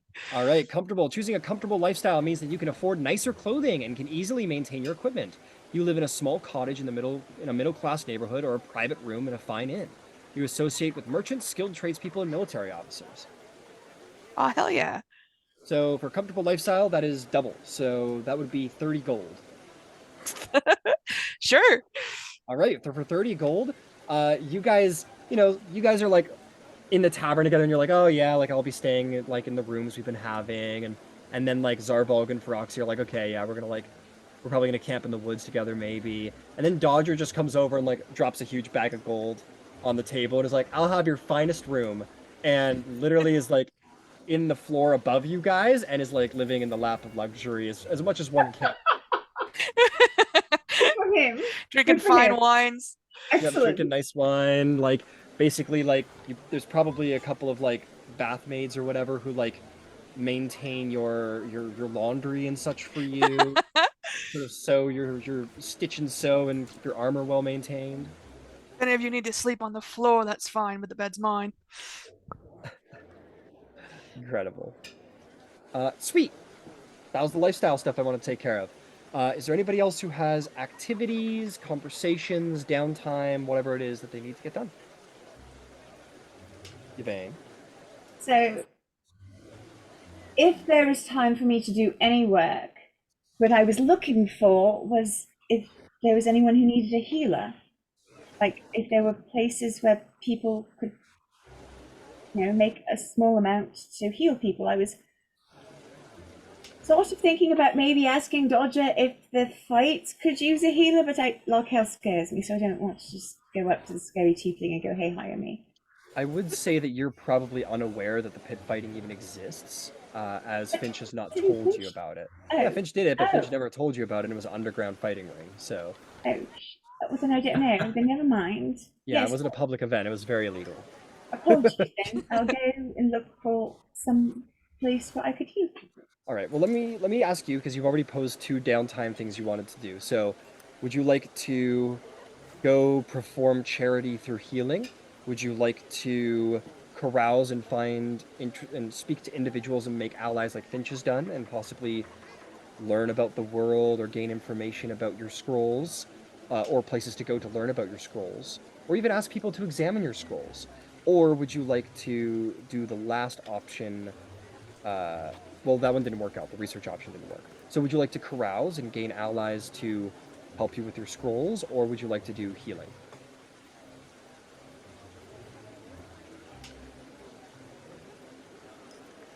I'd like to do the healing. I The think I'm going to healing. go someplace else to pursue the scrolls. If that's the case, I am going to treat this as a modified religious service. This isn't religious per se, that's just the name we're putting on it, but it's the activity format is very similar. So here's what I'm going to say. Here's what I'm going to say.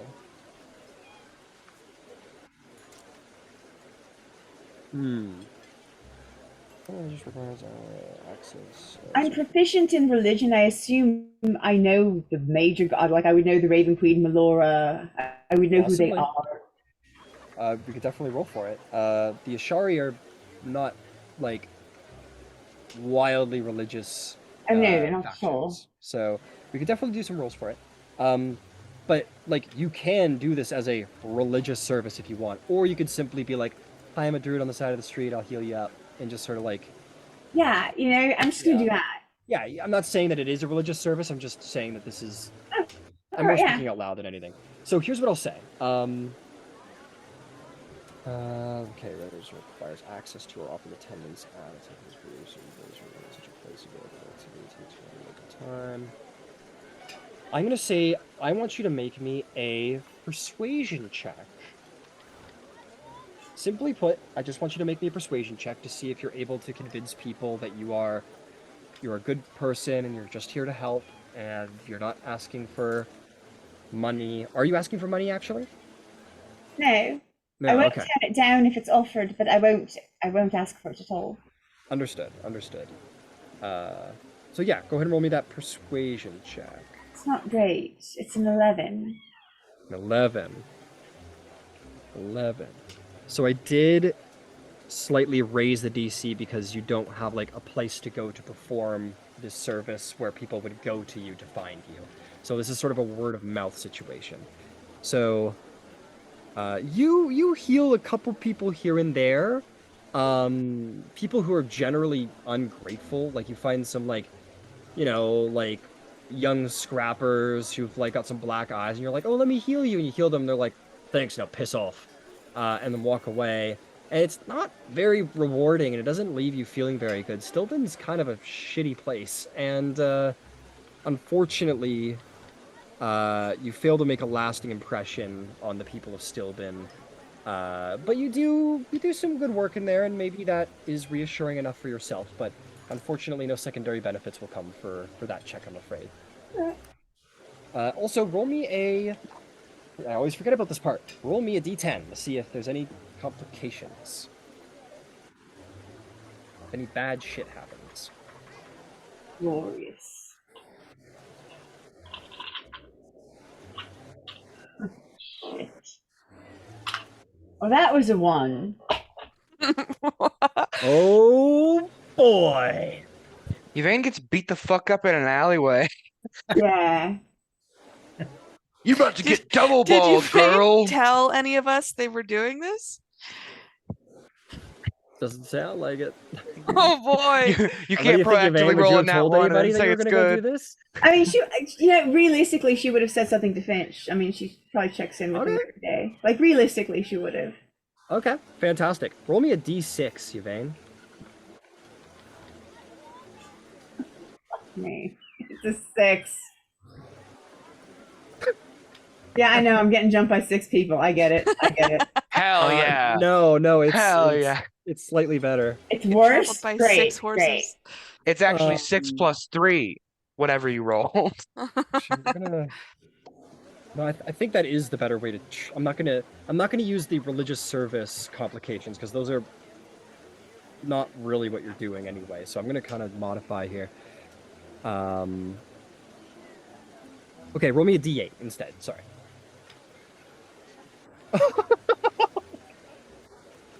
Not that cackle. Roll a 6 again. Roll a 6 again. Please. Please. Please. Please. Please. 4. Fuck. Okay, it's fine. Listen, I'm just like, all right, well, I haven't been able to do these spells, so you know what? No one's here. You get banned from the tavern the party is staying at. Damn. Basically, they come out. Basically, you're standing outside and be like, "Oh, can I heal your wounds? No, can I?" And you're kind of like, people are like, "What?" And one of the barkeeps comes out and says, excuse me, ma'am. Listen, we know it's a fairly common practice here in Stilben, but this establishment doesn't support your trade, your nighttime trade, madam. So you're going to have to move on. Constantly making offers and passes at people. I've received complaints saying you'll heal their souls and stuff. Like, the druid angle is very popular, I get it, but you're gonna have to do it somewhere else. She's the healer of the night. Damn. Amazing. Feroxi hears about this, just like, I'll did go not know. I think that would be best. And I'm going to explain to Finch, I don't understand this at all, but anyway, I'll go find someplace else. Oh, okay. There's a place across the street for you if you want. No, is there any way that I can try and finesse this situation? No, they're pretty convinced that Yvain is a lady of the night, and and that's not the kind of establishment the owner wants to run. Okay, I won't start a fuss then. I'll just maybe you go and talk to them and you're like, listen, like I'm sorry, yeah. you're just not understanding. And they're like, look, I get it, your friend. And just be like, just across the board, like it's not even me anymore, it's my boss. We don't want to handle that in any way. It's okay. I understand. So unfortunately, Yvain, yes, you have been kicked out of the Sunset Stride Tavern. Oh, that comment. Damn. Sexual healing, amazing. So here's what I'm gonna do to you to sort of make it up for it. Give me a second. Oh, it's the end of the week, so it doesn't matter. Yeah, so you get your bags and pack your bags, and you can choose where you want to stay. You can stay in like the Bucket and Spade Inn down the street, where that's another tavern. But there are many taverns in Stilben, so you'll get the chance to choose where you want to go. But this doesn't happen until the end of the downtime. So Alright. yeah. So just to be clear, why I wanted the 6, this is all it says. Surprise, you're married. I was hoping so badly. To whom? I don't know. It's Hey, just how do I get surprised you're married? What table is that? You need to go carousing with the lower class, and That should be a roll lingering D10. injury. I should be. You need to go carousing with the lower class and receive a complication. That's what needs to happen, and then you need to roll a 6 on the D8. I'm Or so you can sorry. just RP, go marry somebody. I don't care. Marriage is lingering injury is the most Seinfeld friend joke I've heard in this D&D session yet. I'm married. Doesn't that suck? Cymbal plays. Oh boy. Okay. Sweet. So that's Yvain's downtime. Finch's downtime. Zarvolg's downtime. We covered Dodger's downtime. Ember. I want to try to catch Feroxi during the day while Yeah. he's in town at some point. Absolutely. Can you and I speak for a minute? Of course. Is everything all right, my friend? Oh, I'm all right. I want to explain a little bit about my particular situation and an opportunity that may exist. I don't know for sure, but maybe. Okay. All right. A while ago, I took over running a tavern for my mother in Amman. I really wasn't very good at it. People I don't see why not. found it easy to take advantage of me. I could cook, but didn't have a firm grasp on the business end.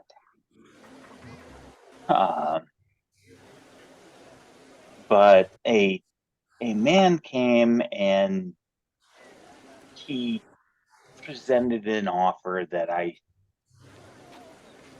really couldn't refuse. And in exchange for a period of service, he would help write the books and do some other things. Other things. My mother was old and infirm. My condolences. When I left Iman, she was maybe a decade older than I am, effectively. Strange. I wasn't anticipating that, but that's what happened. Right. As part of his direction, he suggested that I perhaps travel to Stilben and try to become more worldly. That way I would be of more use to him later when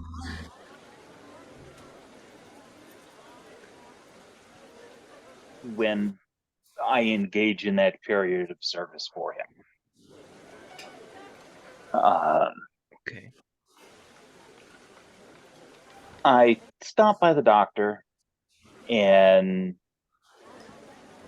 on my way out, there was a small cafe, and the same man was there.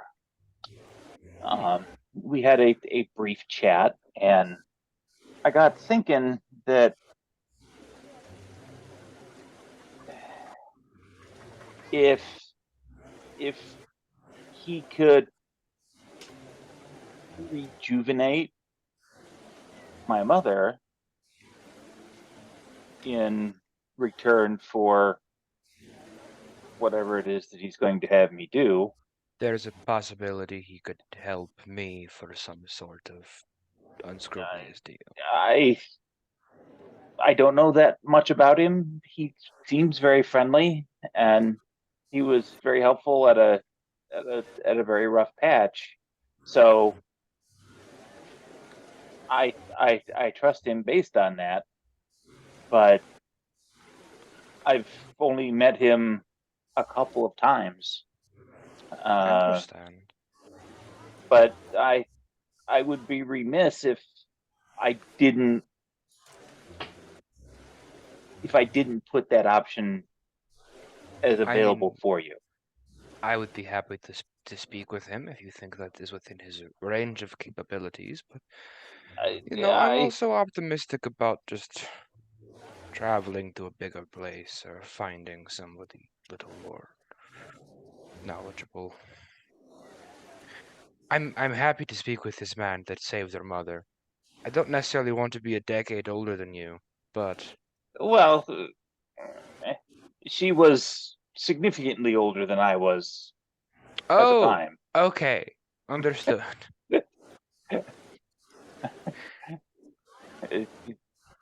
She lost probably 40 years in age. Well, I'd be happy to speak with him if you believe that he could. I'm happy to make an introduction if that's something that you would like. I make no promises other than I can introduce you. I've met him, and in exchange for future services, he did me a great turn. That sounds promising. I'm a little. I don't accept gifts too freely anymore. But I mean, I would happily meet. I've been doing sort of a daily prayer thing for like 3 or 4 days now, but I'd be happy to meet him after. Well, he's often at the cafe across from the Dr. Blazeless's place. So the sexy doctor? Yes. Oh, sure. Yes. We could try to catch him while he's there. All right. Your lead.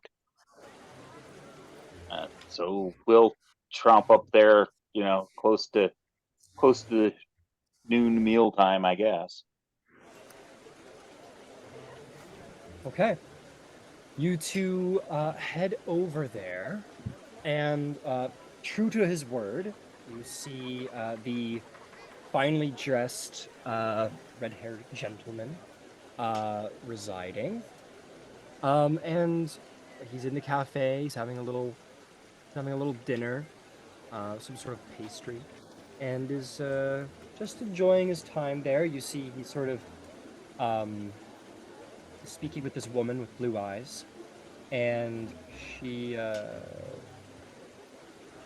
sort of it seems that their meeting comes to an end, or has been coming to an end as you approach, and they stand up and they sort of like nod at each other. There's no handshake or anything, and the woman descends out of the tavern and leaves down the side street, and As you enter inside, you see this individual sort of go to sit back down, but notices you first. Smiles and approaches. Ember, in a day or two. It has. I'd like to introduce my friend Feroxi. He went with me into the ordeals in the swamp that I told you about the other day. My compatriot Ember speaks highly of you. Pleasure to meet you. And he puts a hand out to shake yours. Yeah. He says, Estrix. Estrix? Indeed. The pleasure is mine. Please, join me at my table. Join me at my table. That would be Certainly. lovely. Yeah, and he sits down and says, well, tell me, what seems to be the problem? I lean over to Ember and I whisper a little quietly. Do I talk first? During our Okay. travels in the swamp,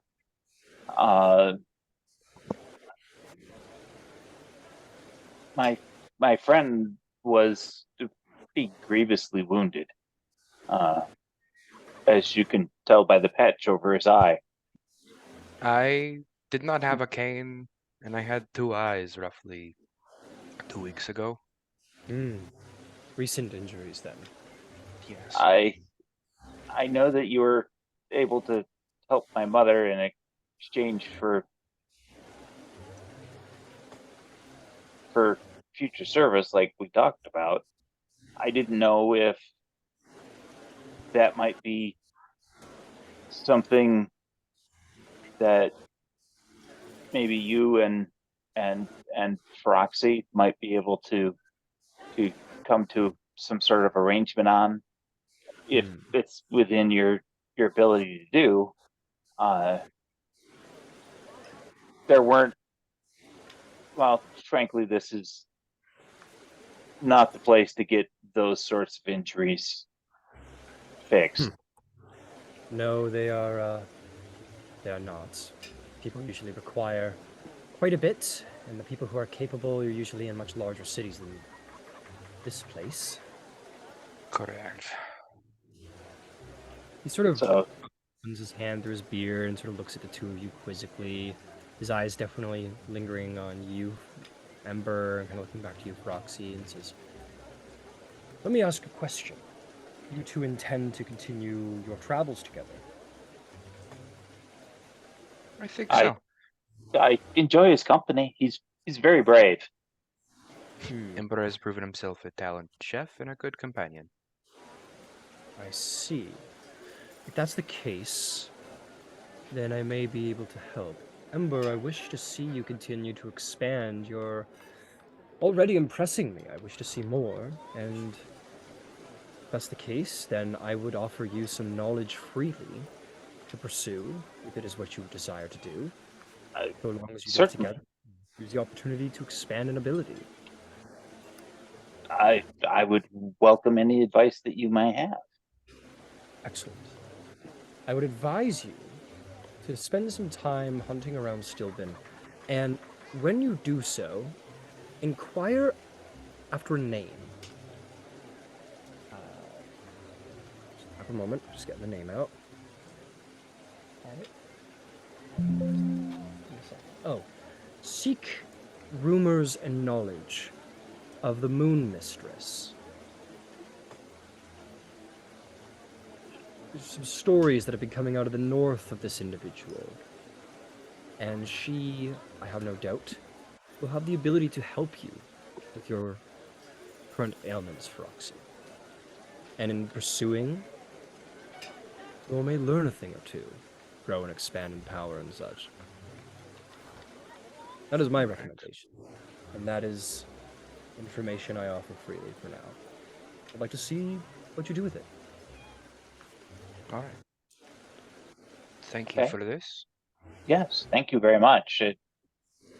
It gives us a direction that, frankly, I was at odds of being able to come up with a good idea.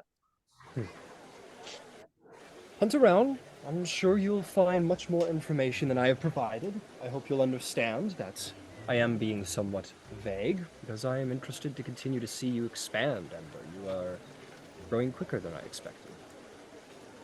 I promised I would do my best, and I'm diligently working towards that end. And your best you have done, indeed, indeed. Happy to see it. Happy to see it. Very well. Is there anything else that I might be able to help you with? I believe is all I came for. I'm quite well, thank you, sir. Very well. I'll be leaving shortly in the next couple days, just so you are aware. But it has been good catching up with you, Ember, and pleasure meeting you as well, Feroxi. Travel safely, Mr. Asterix. Yes, indeed, sir. But I will. You all as well. Each other's back. It's a dangerous world out there. Oh, you're telling me. So I can see, indeed. Just He so gets up everybody and falls knows, over on his cane. I'm gonna put a little handout out there because Asterix deserves one, I think. Yeah. There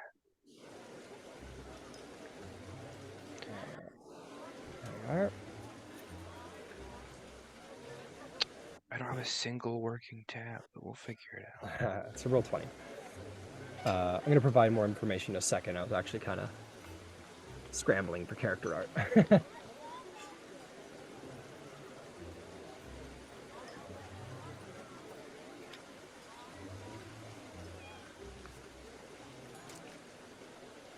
Cool.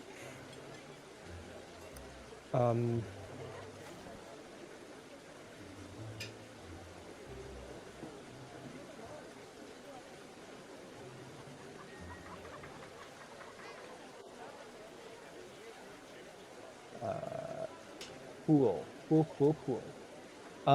Okay, cool. So I will ask, is there anything else anyone wants to get up to? I believe Feroxi and Ember haven't actually declared any, like, true downtime activity, if I'm not mistaken. Other than like the daily visits to the Raven Queen temple, I think I am gonna wander around now and ask about this Moon Mistress person. Now that I have this information, that's Absolutely. definitely a lead that I'm gonna follow. Absolutely. Let's do it. Incredible. Yeah, just seeking a little information.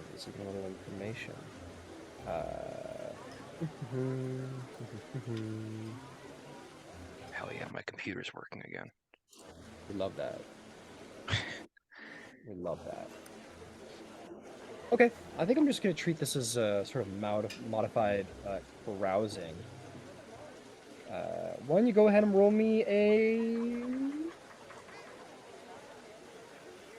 Go ahead and mark off 10 gold pieces and make me a charisma persuasion check as you go about carousing with the lower class and seeing if anyone can tell you any rumors of what you may have heard. And who knows, maybe along the line you'll make a couple cool friends. Gotcha.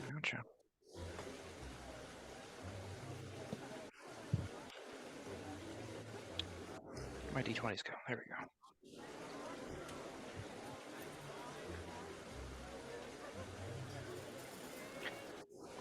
I'm gonna use an inspiration point that I was gifted a little while back because I rolled horribly.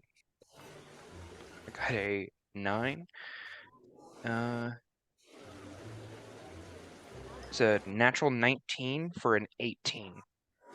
18. Okay, two things are going to happen. The first is, I'll actually let you choose.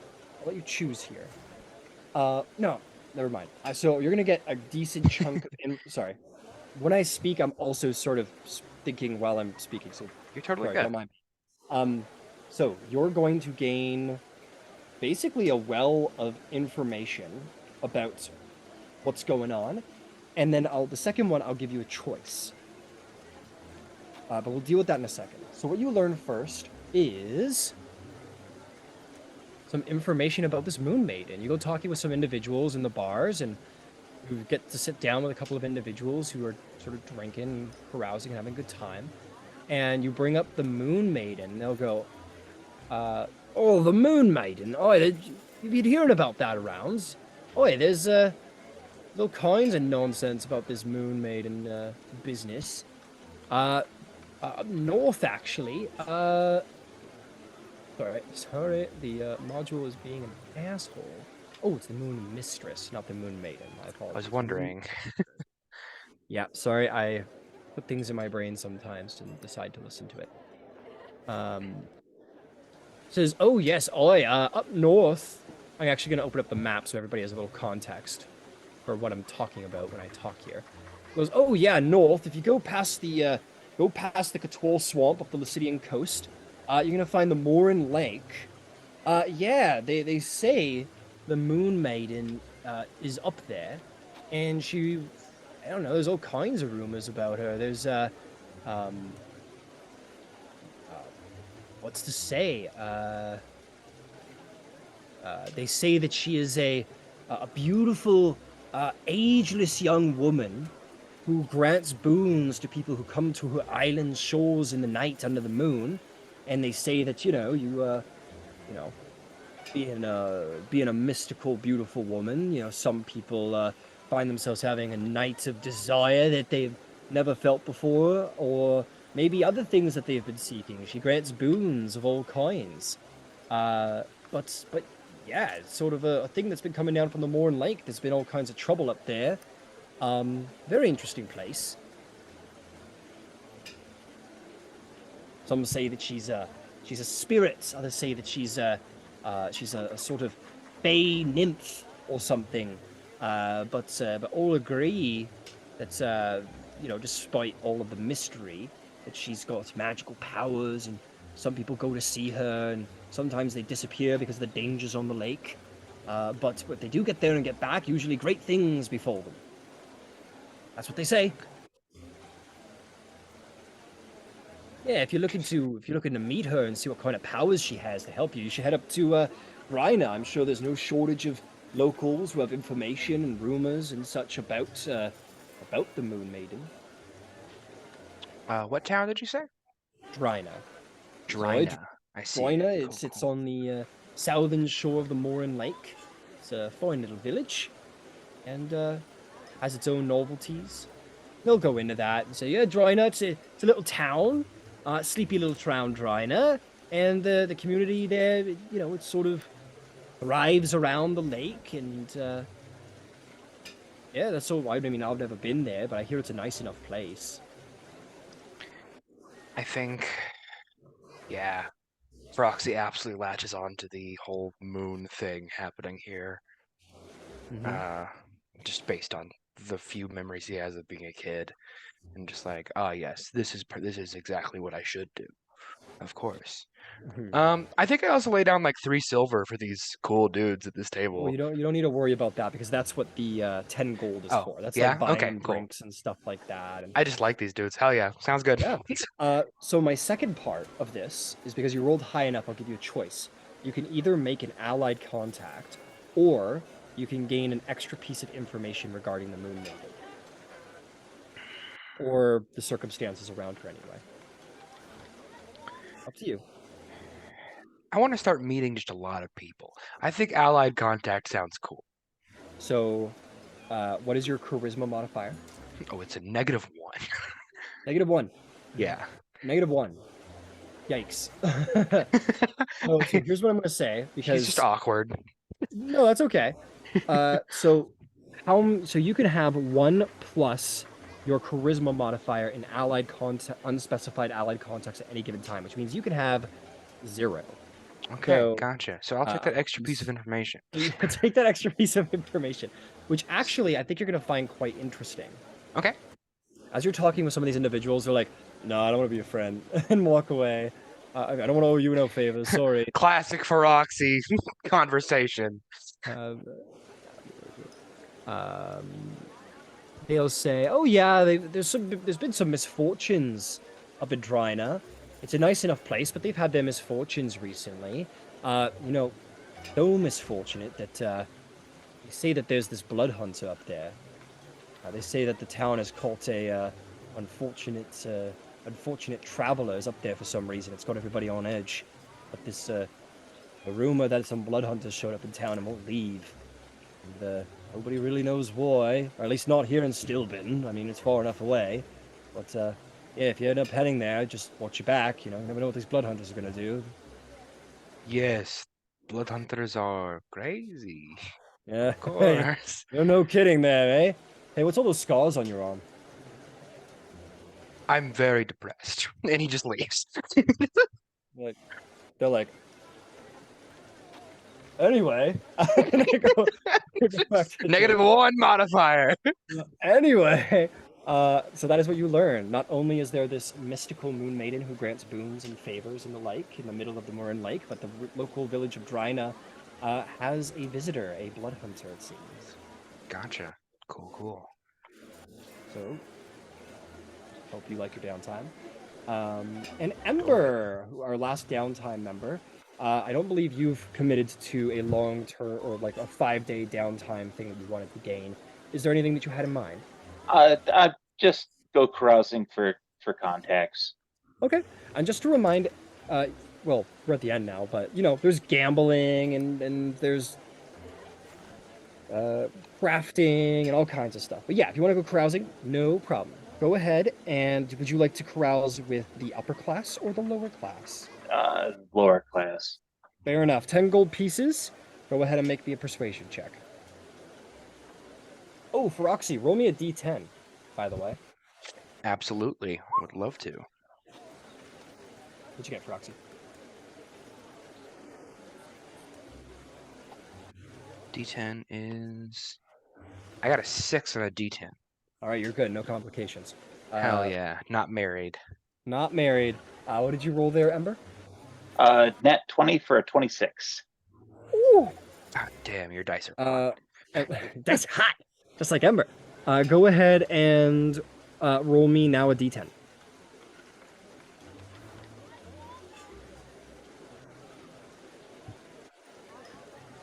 That's a 3. Okay, you're good. You're safe. Fantastic. Okay, you go carousing amongst the lower class, and with your significant charisma, so Feroxi, you're like, yeah, okay, I'm depressed, sorry, bye. And you get up and leave. You turn around, Ember's sitting at a table going, with like 10 people, and they're like patting his back, and Ember, you're just making all kinds of people, and you make 3 allied contacts. So go to your sheet and add 3 lower class Stilben allied contacts. All of that information. So they're allied contacts, lower class, Stilben, 3 of them. Feroxi sees this and just goes stands in the rain. Looks and straight yes, up. You have a +4 charisma modifier, Ember, so you can have 5 at any given time. And you can swap them out at any time if you decide to do more carousing in the future, if you find someone more desirable. But yes, they are unspecified individuals who will owe you a favor if you ever require one. And you can call on that favor anytime. Incredible. So, I guess I would ask, does anybody have any other activities they'd like to do around Stilben? The downtime's taken care of, but does anyone have any... Does anybody have any activities, any shopping to do for coming to the end of the week and resolving what the party wishes to do next? Not necessarily. Necessarily, not necessarily. I think maybe when Ember comes out of the bar and I've been sitting in the rain, I just go, "Can you teach me how to talk to people?" Everybody leaves conversation with me incredibly uncomfortable. Yeah, I've never thought about it. Just am, but I'd be happy to do what I can do for you. Please, I bought them beers. I asked them if they wanted to be friends, and the first thing they asked was, "We would, but your haircut is ugly and your eye makes us uncomfortable." And I didn't know what to take from that. So, please, anything that you can do to help.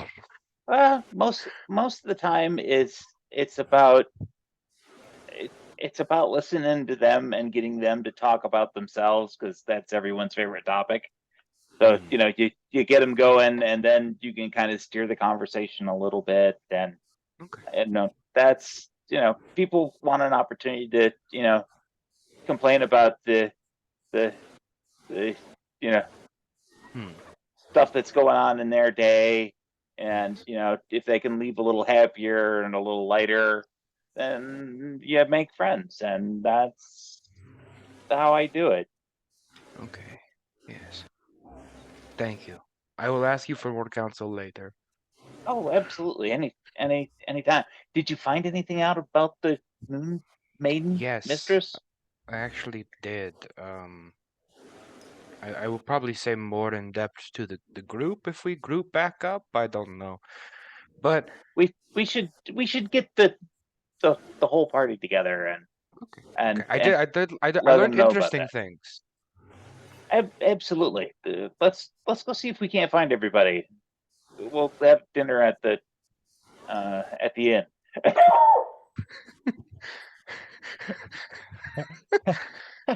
So Yvain is gonna go to where RuneScribe was. Yeah, okay. You go to the yeah, you're gonna be staying at the Spade Inn, the Bucket and Spade Inn, I think it's Yeah. called, which is as about foreboding as topic as it gets. I will also say to the party, if anyone ever wanted to purchase a city map, that is absolutely something that you can go and pursue. Those, yeah, I'm gonna definitely in this game be like, maps may fall into your lap at times, but not always. I'd also let Finch know where I was and why. Yeah, got it. Got it. Okay, so there's two things that I think. Well, I'll ask Zarval. Did you want to do anything about your ranger friend that you saw? Other than stew and be indecisive, no, not Okay. quite yet. I will say though, as I assume it's probably in your purview to do so, being the sort of stalker that you are, literally glue stalker.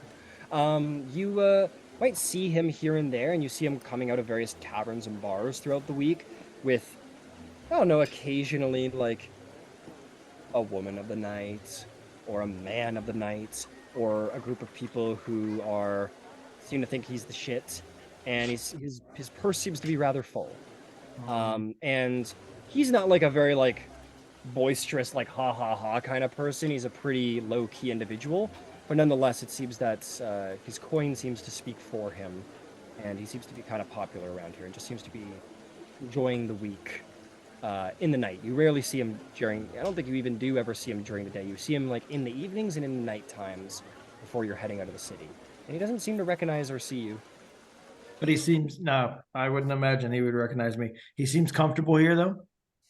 He seems to be living quite the comfortable little lifestyle for the time being. Yeah. Okay, good. That's good information. Thank you. No problem. So that is that. And the last thing I want to resolve before we go to a break is Larkel and the residuum information, as he had been interested in dealing with that. So I'm going to make this a group check. And I'm going to ask for 3 skills.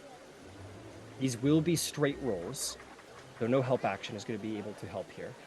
But the exchange for that is that I will let you as a party decide which individual you'd like to roll the check. So this isn't one individual, this is the whole party. You may decide who you want to roll the check. So I'm going to require 3 skills. I'm going to require nature. I'm going to require persuasion. I'm going to require insight. You guys may all speak and decide who you want to cover which check, and that will determine the price in which you sell the information for. Don't worry, I'm guys. I'm only good none at of one of those. those things. I've only got a handle on insight. I have a +4 to persuasion, so I'm pretty charismatic. Yvain, what's your nature?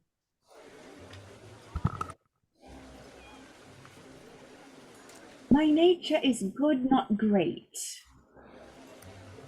My insight is better. All right, I have a Me and plus. Yvain probably have similar insights. I have a +2 to nature. Oh, I think I have a +3. Yes, despite the fact they get lost very easily, actually understanding the bits and pieces, apparently I'm just a smidge better. So I can roll the herbalism or the Nemo check, the nature check. Okay, so why don't we start with that? The nature check seems to go to Yvain with her +3. Yvain, go ahead and roll a nature check.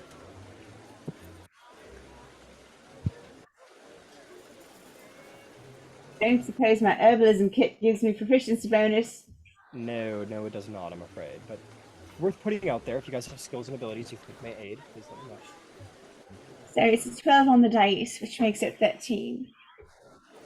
12 on the dice, which makes it a 15. Okay, 15, understood. All right, who's covering persuasion?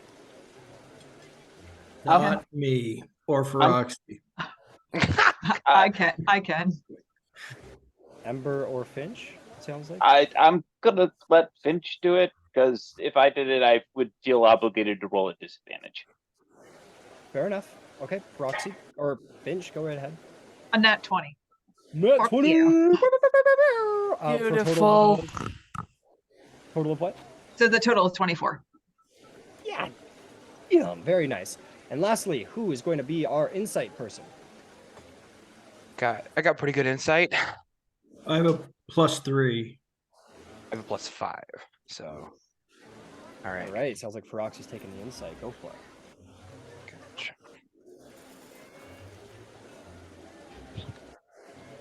It only took a little while, but I'm actually rolling good on this session. That's a Knock That's on a wood. yeah, you're right. That's a 21 for Feroxi on insight. Nice. Okay. I needed a good Feroxi day. I needed it. Wretched being kicked out of the inn. All things coming up for Roxy. It's Feroxi's big day. All right. Can that be the name of the YouTube upload? Feroxi's Feroxi's big big day. You say that, but all Noted. I've done is hobble around town, get rejected for friends, and then do really good insight.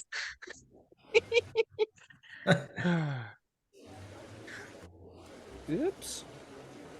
God, I love my shitty little boy.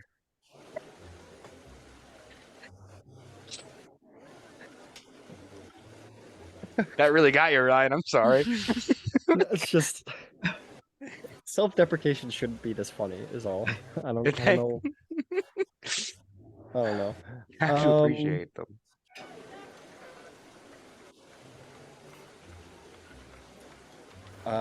Okay.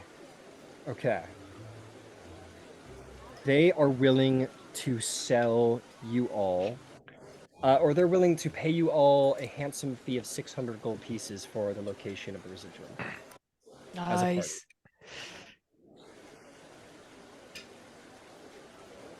And after about a week or about 3 weeks of careful mediation and dealing with the class, I'm sure, like, despite you not rolling Dodger, your expertise comes in handy in being like, let's be careful. We are dealing with, like, a crime organization. If they think, like, they could get it out of one of us, like, maybe we should stick together, like, just in case. So with Dodger's sort of helping the party to be careful during these negotiations. Your veins yeah. not to go anywhere alone. Yeah. I will also put that out there, yeah. Somebody roll a d10, see if these negotiations go well. It's probably for the best I don't go anywhere. I'll do it. Go for I'll it, do Feroxi, to see if any complications arise. Yeah, That's I'm right. It's rolling high. Feroxi's big day. It's Feroxi's big day. Roll a 6, get married. Roll a one. Yeah. Get married. We said Feroxi's big day, but it's not that same day. I got a 2. Ah, damn. So close, yet so far. All right. No So we're good? You're Initiative. good. Nobody gets beaten up. It's only on the one. There's only a 10% chance that something bad happens, but Feroxi's slightly smaller day. no, that's good. It means the class doesn't try to jump you at any point. I So just yeah, make them uncomfortable. all right. Does the party wish to accept this finder's fee? Would we know whether or not, or would anyone in the party know, like, whether or not that was actually like an acceptable offer, or if we were getting like ripped off? I know Yeah, nothing you about guys residuum. with the Yeah. insight check, you guys would be aware that this is a very that's fine fair. offer. Okay. This is a very fine offer. Figured I would ask. Cool. My accent's horrible right now. Sounds fantastic. Yeah. Okay. All right, so 100 gold apiece then. 100 gold apiece added up, and with that, the clasp has been informed of the location of the residuum, and they say, thanks. Here's 300 gold pieces. We're going to go over there and take a look. We'll pay you the 300 gold pieces if what you say is true. They go and take a look. They come back and they say, all right, you're good for it. And they pay you the 300 gold. So, yep, you're good. Everybody go ahead and add the 100 gold pieces to your inventory. They confirm and they walk away happy. And Larkel says, well, he goes, this has been a good little dealing, I think. Glad to have done business with all of you. And it seems that you're all running good. Says, looks over, says, hey, Dodger, let me get you for a second here, if you don't mind. What? He'll take you aside. So, little complex for, East Kent. Well, listen, you're still in rough and tumble with the class, so there's a lot of individuals that are pretty pissed about what happened, but this all went pretty well. So I just wanted to let you know that one of the spoilings would be interested in probably meeting you if you wanted me to try and push things in that direction for old time's sake. What did he say? One of the You would know that the spiraling, so wherever the clasp has influence, the 3 leaders of that city are called spiralings. Oh, So- shit. So these are, they operate in different cells. So there isn't like a leader of the class, like the high leader of the class. There is 3 individuals in each city who run that city. So, saying it. But for old time's sake, if you would be wanting to, I don't know if they'd be willing to take you back or not, but I could probably organize a little powwow with one of the spiralings if you cared to try and get into the good graces again. What, just me or the rest of these No, people? I mean, some of them, I guess, have potential. If you were thinking that they wanted to join the class, I mean, you No. did a job for us. I don't think. Well, no. Hey, think about it. We go way back. You done me a favor. You're making me look real good to the to the spiralings. Yeah, So you're welcome, by the way. Yeah. So if you want me to scratch your back, that's all I'm saying. Right, thanks. Yeah, don't get too cuddly about it. Don't tell anyone. What, you're not gonna kiss me, fucker? I mean, you won't kiss. Well, now you're being cheeky. I don't want it anymore. Fine. Can't blame a man for trying. Anyway, been good. You earned me quite a bit of coin on my end of things, and you fixed up a deal that went a little sour. So, I owe you one if you ever need anything, alright? Got it, yeah. Alright. Well, take care of yourself, Dodger. I don't know where you're going, but don't imagine it could be worse than this shithole. You'd be surprised. I would be surprised if it was worse than here. He gives you like a on the shoulder, almost sends you off your feet. He's a big guy. And he just sort of turns around and will walk away. And Larkel will probably go back to his original duties of keeping an eye on that bridge where you all first met him. So Larkel's around, but with that, your business with the clasp is concluded, and you have game day. I actually do keep track of, in this game I've decided to, I'm keeping track of the relationship between factions and those factions relation with you guys. So you've definitely gained some relationship traction with the clasp. Should I write down Larkel as an ally? Sure, you can write him down as an ally. Named allies don't count against like the allied contact thing. So yeah, if you want to write that down and keep in mind that he's a buddy, yeah, of course.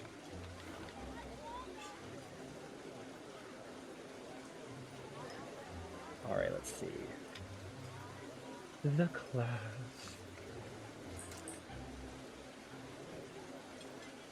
Oh, I gotta remember how all this works. Alright, never mind. Good news, guys. The criminals like us. Some of the criminals like you. A small portion of the they're like criminals Robin like Hood. us. Sort of criminals. Well, I mean, the domineering government decides who the criminal is, so it doesn't really matter. But Okay, yeah, I'll put that in there and I'll update this whole thing later. But yeah, the clasp is. You guys have gotten yourselves in good with the clasp. Think you're pretty cool. Okay, fantastic. So with that, you guys have gained your stuff, and we will go to a break. Let's go to a break, and when we come back, you guys can sit around and decide what you all want to do with yourselves now that you've had some time to recuperate. And we'll be back in around 10, maybe a little later, depending on when everyone shows up. Oops. cool.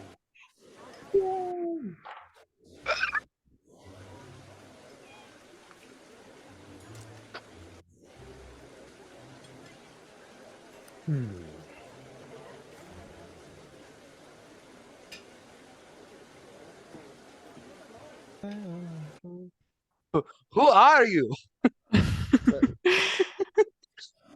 I'm the Midnight Man. All right, I know who my backup is. There hasn't been a bard around here in 25 years. The Midnight Man. There ain't been a bard in Stilben since it smelled bad. It still smells bad. Yeah. Yeah, it does. You're fucking weird. My accent changed because of you. That From means now- I had an influence on you. And Froxy that's what comes every back to bard seeks to town. do.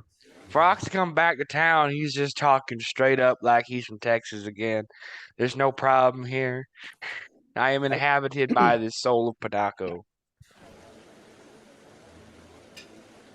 Roxy needs just to marry wanna- the Midnight Man. I love that dialect. I did. You do it so well. I think the thing I want to bring up about Exandria that really just rocks my boat the most is Marquette. How they go from Onkarel's accent to being like, you know, the traditional sort of like Arab, Middle Eastern accent. And then the rest of the entire continent is like Southern American. That's my next PC is a Southern American dude who wants Explain to that be to me. Santa Claus. Explain that to me. One city in the entire on the entire continent has a completely different accent, but everywhere else they're like, I don't know. I just don't get it. Hurts my brain. What are you doing, Matt Mercer? God. No, I love him. He's beautiful. I'd light myself on fire for him. Anyway, what are we doing now? Oh yes, D&D. Welcome back. Break's over. You guys have had a week. You find yourselves all sitting inside of the Bucket and Spade Inn, which is not nearly as nice as the Sunset Stride Tavern, but unfortunately, your whole party can't gather. You said that you were thrown out for being a prostitute? What happened? I didn't know you were one. I'm also Not very confused. actually. But then why So- were you thrown out? Because I was trying to do like busking work, but for healing, you know, because I can heal people. So, I think there was a little misunderstanding. So do I. interesting. Was there? That's really was fucking funny. there. To be fair, I would also jump to conclusions. In if there was Undercommon, just- she says, "Don't be a dick." That actually gets a little chortle out of him. As you speak in Undercommon at the table, a number of people turn their heads and just kind of like goes back to what they were doing, but it definitely catches a couple people off guard. Amazing. I think we're settled now. All right. Right, so we're all paid. We are all paid. What are we considering? Are we a group? I will put forward, I would like for us to continue to being a group because it's the richest I've probably ever been. I do have a lot of money. That is a fair. Right. It's a lucrative thing we've got going so far. Respectfully, Dodger, I don't want to stay here. Would you be amenable to leaving your home? I'm going to be completely honest, it would probably be a good idea for me right now. Oh, very well then. Steve, I'm Leave, sorry. yeah. I have some unfinished business here in Stilben, but I'm not quite ready to take care of it yet. We'll come back together at some point, yes? Probably. Then where to? I have some Well, ideas. So, I'll do it. I don't mean to First. interrupt your vein. If you would like to go first, you're more. Roxy first. Don't let it be Whitestone, please. No, actually, absolutely fucking not. So I was speaking around to people, thanks to Ember's very kind guidance. And I learned something about and I guess this is a little selfish, but a woman named or spirit called the Moon Mistress, a little, away from us, by the settlement of Drina, who, depending on some circumstances and some more details provided in that city, maybe, she provides boons to people. As well as learning about someone similar to my ilk with the whole blood thing. And I think that's where I'm sort of pulled to. Drina, you said. Drina, yes. Who's got the map? Yavin does. No, Dodger. Map girl. Oh, Oh, do you want to have think, it? yeah.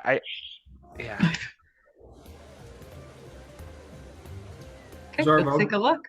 Zarvo kind of again snickers to himself. He's like, back through the swamp again.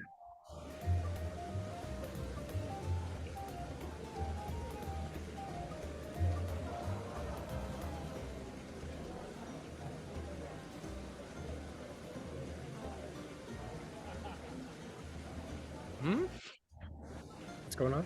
Sorry, I didn't quite catch that. Nah, back through the swamp again. It Oh, would yeah. seem a little like that, yes, but out of the swamp, past it, Well, this time we can take the roads, ideally. yes. No more need for little frogmen and fishmen. It would probably be best if And- you didn't run into them, actually. Right. How are you feeling Okay. for Feroxi in terms of I'm- your? I'm You're Which- everything. Can you travel? I can travel. Okay. I should Did say. somebody say travel? You see this this Oh, God. farmer, it's like not a farmer, but this like laborman walk up to your table. He's got like sort of a long, sort of like kind of matted beard. He's got like a hat for some reason, like a sun hat for some reason, a straw sun hat for some reason, and he just has the look of a stable hand about him. He goes, "Well, sorry, I don't mean to interrupt. I heard you talk about travel. You want to do some traveling? Boy, you guys should come down to the stables and get some horses." Are you advertising or just rude? Both, I'm told. All right. Listen, I'll let you get back to your drinks. I'm very excited. I love my job. I'm a huge fan of shoveling shit. It's my favorite thing in the world. That's great. And We I should all thought enjoy our just, station. and when I say that, I'm entirely sarcastic. I want to impress the boss man, so I don't have to do that anymore. So if I brought in some customers, it would help me. And it would help you because you get some horses to ride and ride around on the roads, go a little quicker. And you, my friend, you look like you got a limp leg there or something. Maybe having a horse under you might do you some good. So that's all. I'll go be sitting in that corner over there having my drink. If you want me to introduce you to the boss man, get you some horses, you let me know. Remember, my name's Dan. All right then. All right.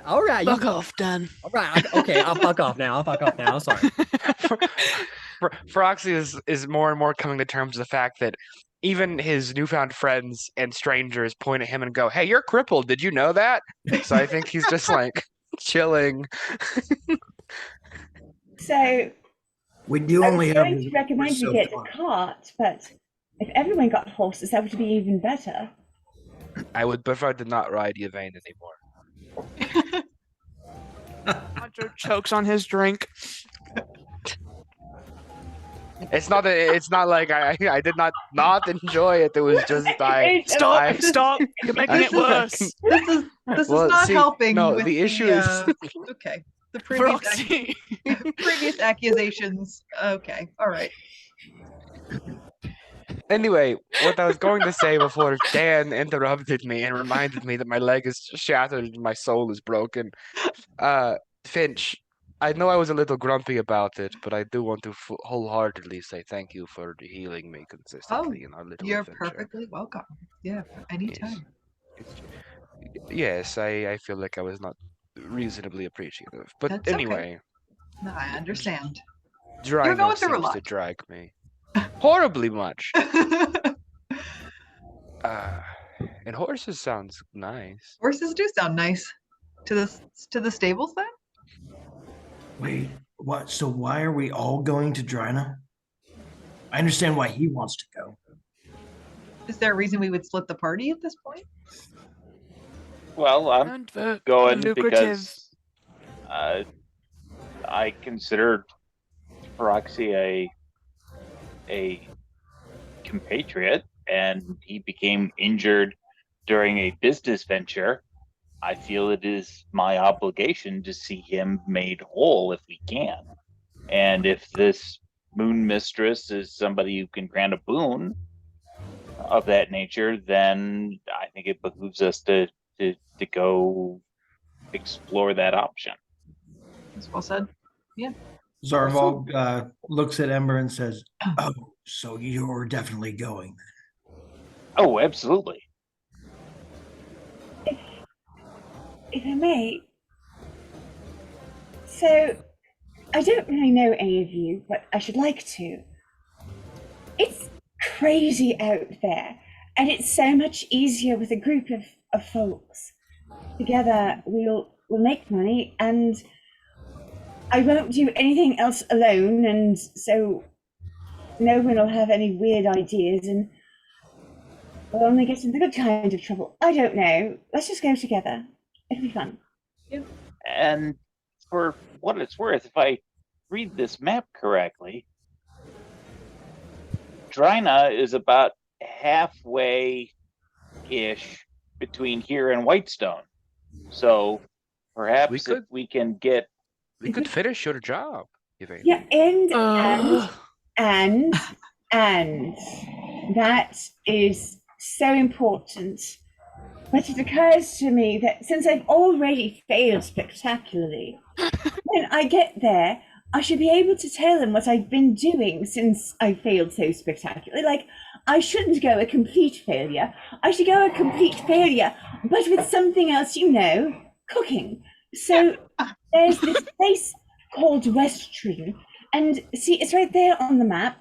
It's not terribly far, but they have healers they have magical healers there, I checked, and they have a library that's supposed to be very good, and they have an observatory with the stars, and that would be very good too. And I'm happy to go to this other place first, if maybe some of you would like to come with me. Sure, I would be happy to. Isn't Westrun closer? Would it be?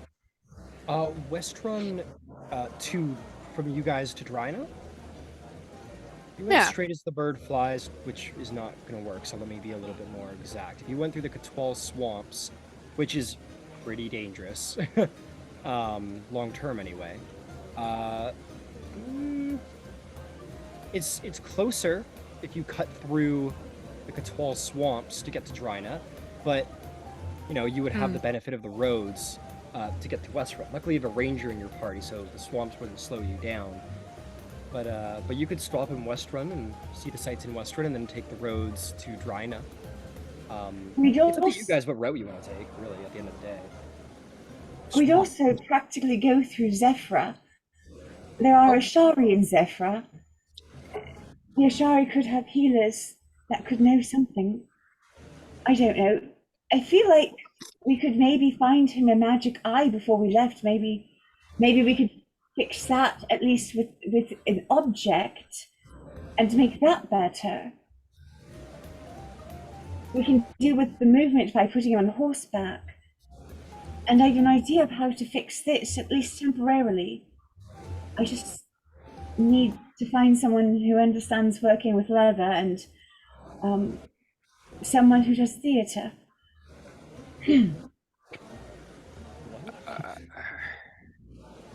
I personally have interest in people that claim some sort of heritage with the moon. But if Westerland is where the group decides is the best course of action, I will not argue. If we leave as group. I also want to put out there, Zarvolg, you were having issue with Drina. I want you to go ahead and make me a history check to see if you know anything about Drina. All right. Roxy, I'll allow you to do the same because you've already done some extensive research into that location through allies and such. And Zarvolg, you'll have advantage because this is about humanoids, so you'll have advantage. Oh, not 20. Okay, fuck yeah. I know everything about Drina. Yeah, Dirty 20. Dirty 20. So I'll say both of you, you both know that, you know, there's a lot of work probably in Drina. And the reason being, so Feroxi, all you've heard is that, like, on top of all these rumors to benefit you personally in this Blood Hunter, you know that just on a general scale, you know, they've had their troubles recently. The population has basically doubled in the last 3 years. And there's lots of trouble to be dealt with, so it's a good place for adventurers to maybe go and seek a contract. Zarvolg, if you're not 20, you would know the reason for this. About 3 years ago, a rather large a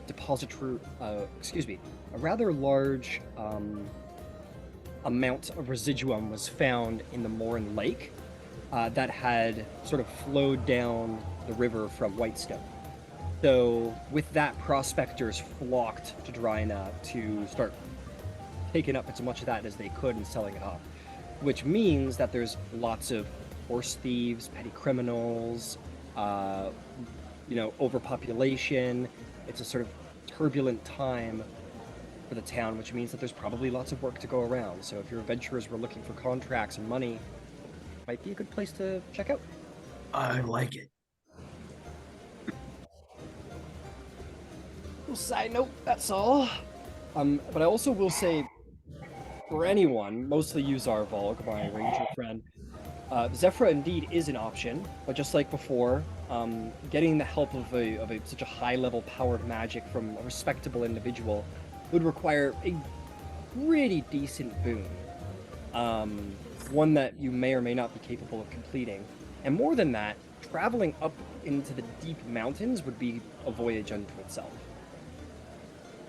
Just, you know, but it's absolutely an option and certainly an interesting place to visit.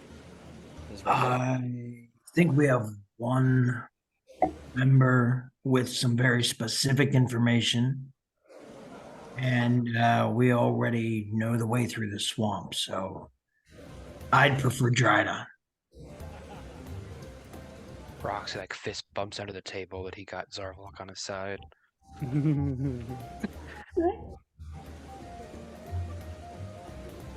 Sounds me. Yeah, sounds fine. I you know. DM, I chatted you something like a couple hours ago. Oh. Would you mind just reading it over? I was asking to make a roll. I'll give it a check. I just gotta fucking find it. Oh, right, we're on the normal Zoom, so I don't care.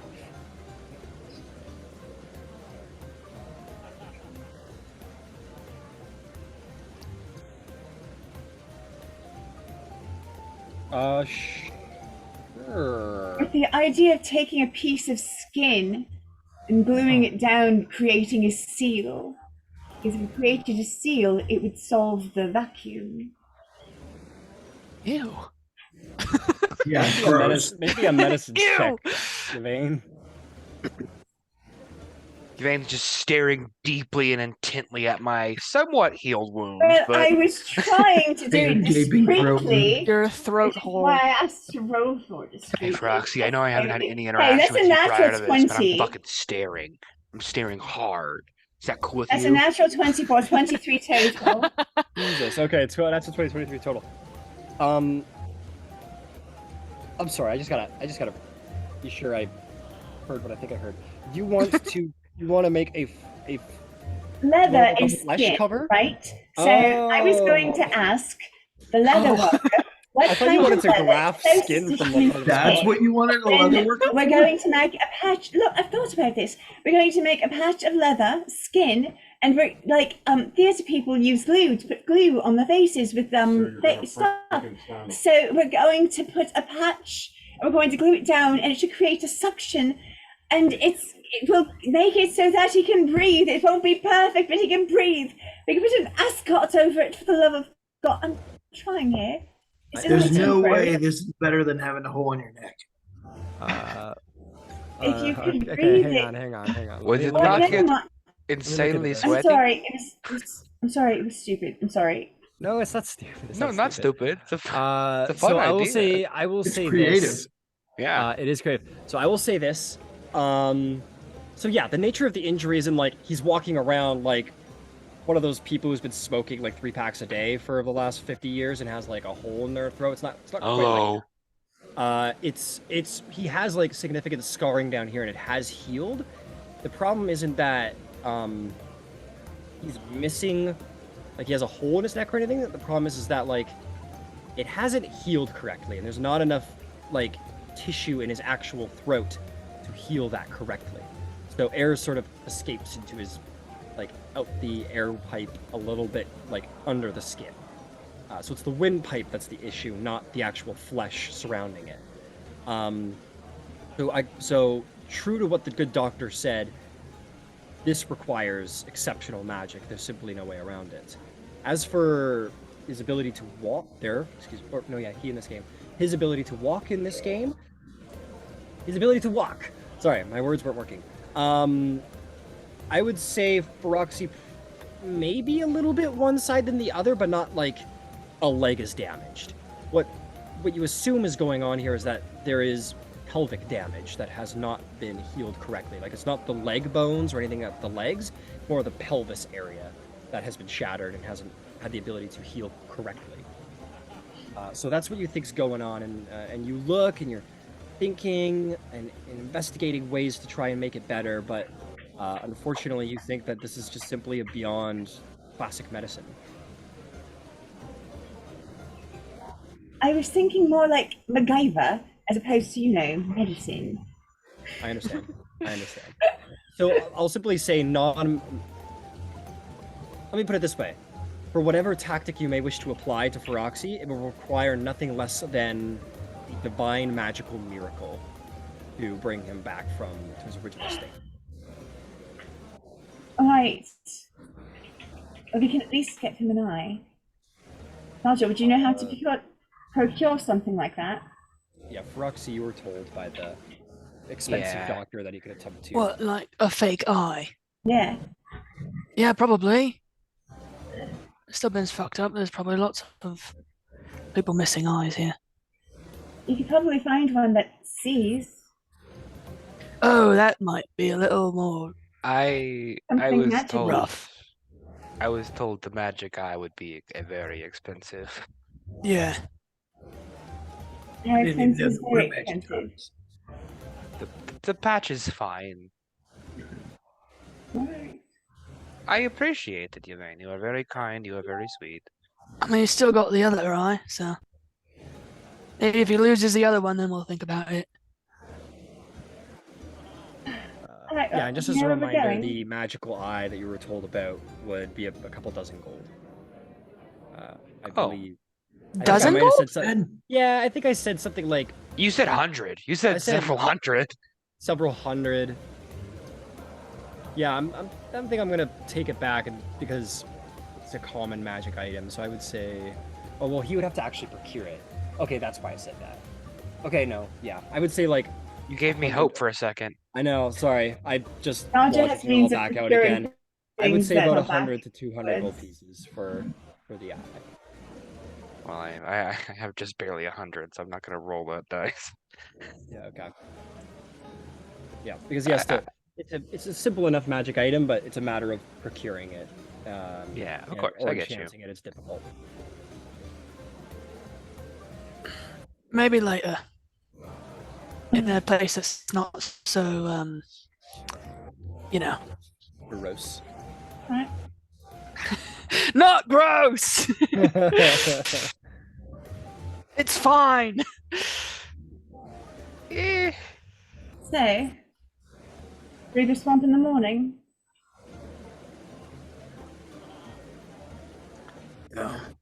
in the morning sounds good. I mean, Swamp Guy said yeah, so yeah. And stopping to get horses on the way out. I don't see why Prob- not. Probably not a horrible idea. I'm going to stop by the temple one more time, but yes. I like the idea of horses. So cool. Okay. Let's deal with that, Feroxi. Let's get that out of the way. So as you guys are packing up your gear, slinging your shit over your shoulders, getting ready to leave, Feroxi, you're going to stop by the Temple of the Raven one last time. I'm gonna follow him. All right, you follow. You follow Feroxi along. And once more, you find yourself there. That acolyte and a slightly more skilled priest who has been speaking with you as of late is sort of slightly more, shall we say, decorated in her garb. Maybe a couple of, maybe not like a mantle or anything, but like a couple feathers applied in a line around her, showing her slightly more significance. Has been reading in the book under your observation. So if you head there, they're a fairly quiet bunch. Takes the book from you, opens it, continues to read, and then will say something along the lines of, "What is it you wish to know?" Well, I suppose just more than I do now. Right. Actually, very good question. Is Dodger like following me openly? Like, what's that deal here? Oh, I think I'll be stealthy in the street, but it's not gonna be easy to hide in the temple. I'm not gonna be ducking from shadow to shadow in the Raven Queen's temple, so I'll be stealthing like on the road, but then you get there and suddenly I'm there as well. Okay. Okay. Yeah. Yeah, I'll let Dodger listen if that's what he's doing. Probably like some side eyes though. But yeah, talking to the priest with a couple feathers. I was told by somebody in my life of what I was, but not until things already happened. So I guess I would just like to learn more. The book has things, but I am not the best at comprehension, and I don't know where to go for my understanding, and I've lost parts of myself that leave me confused.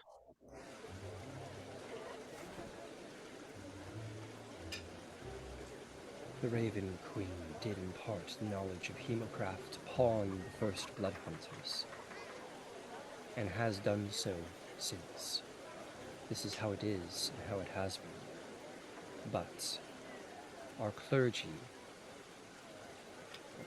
is not openly associated with the Claret Order that you seek. We do speak, we do kindnesses for one another, harbor each other even at times, help one another, but we are associated. We are not the same faction. Claret Order is difficult to find by nature of what it is.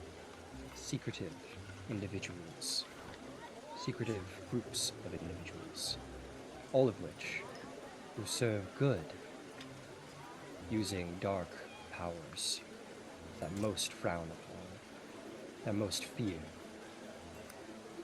It is not for the blood hunters to do what is to be loved, but to do what is that needs to be done. This is what they wish to achieve. So far they have gone largely under the radar, and they wish to keep it this way, perhaps. But we do not know. For we have seen blood hunters walk through these doors time to time. The matron of Raven is often a denizen of blood hunters, clerics, and such. But we cannot tell you where to find the Claret Order. You must find a blood hunter to do so. You may wait here in Stilben and attend to this church until one appears, if one appears, if you wish. Or you may take to the world to seek them out. You need seek danger to find a blood hunter. Seek that which is dead but not alive. This is where you'll find most of the Claret Order, the Ghost Slayers. For they destroy what is not alive, what is not dead either. This is abhorrent in the eyes of the Raven Queen. And they are amongst the most faithful. I appreciate your words. I was told that there may be one of their ilk in China, and the journey there starts very soon.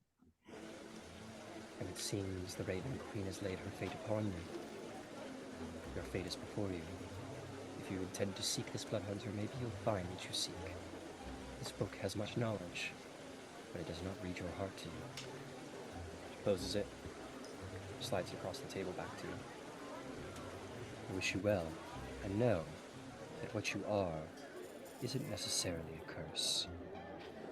For the Raven Queen blessed us with this power.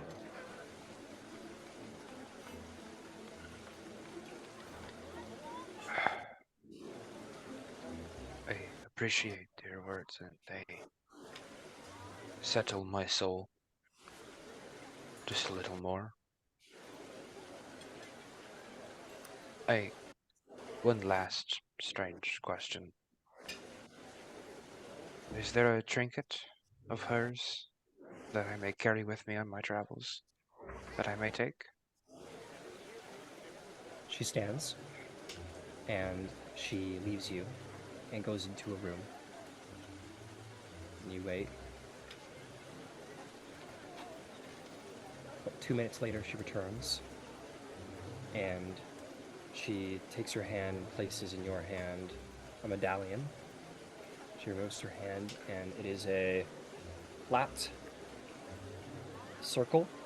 In the center lies the mask of the Raven Queen, the symbol of her faith. And you have received a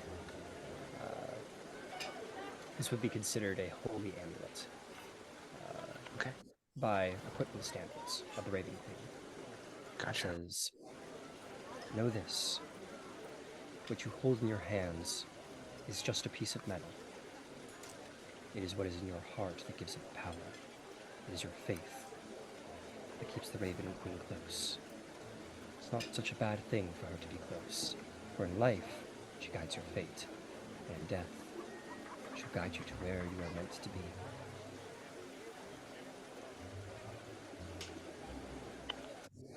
I think he just like keeps clutching it in his hand, in the cane, until like kind of take his leave with his knowledge and this wisdom. It kind of looks at Dodger, like I guess at the back of like the church where he's probably staying, and like, well, did you want to talk to them too? Fuck no. I want to see what the fuck you were doing. Oh, okay. What did you learn? You're religious? Was that always the case, or is it new? Very new. Okay. So you lost the eye, you I fucked think the we're leg, walking together now. Yeah. and now you're turning to religion to fix it. Not necessarily turning to fix it. Turning to have a different relationship with worrisome experiences.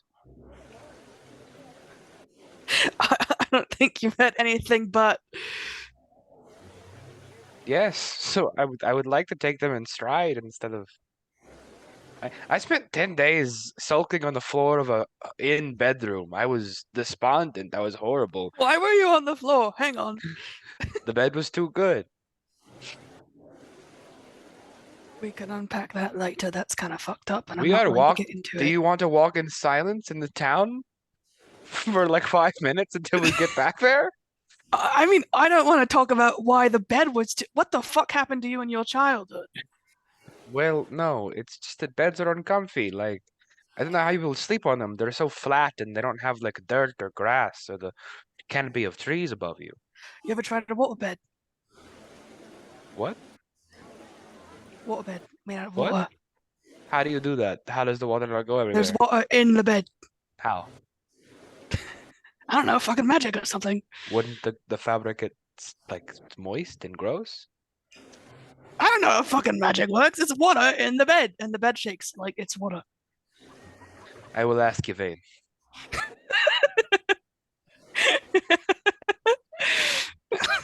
You do that.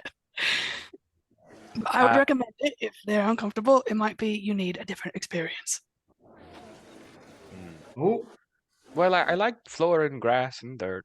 It's fine for me.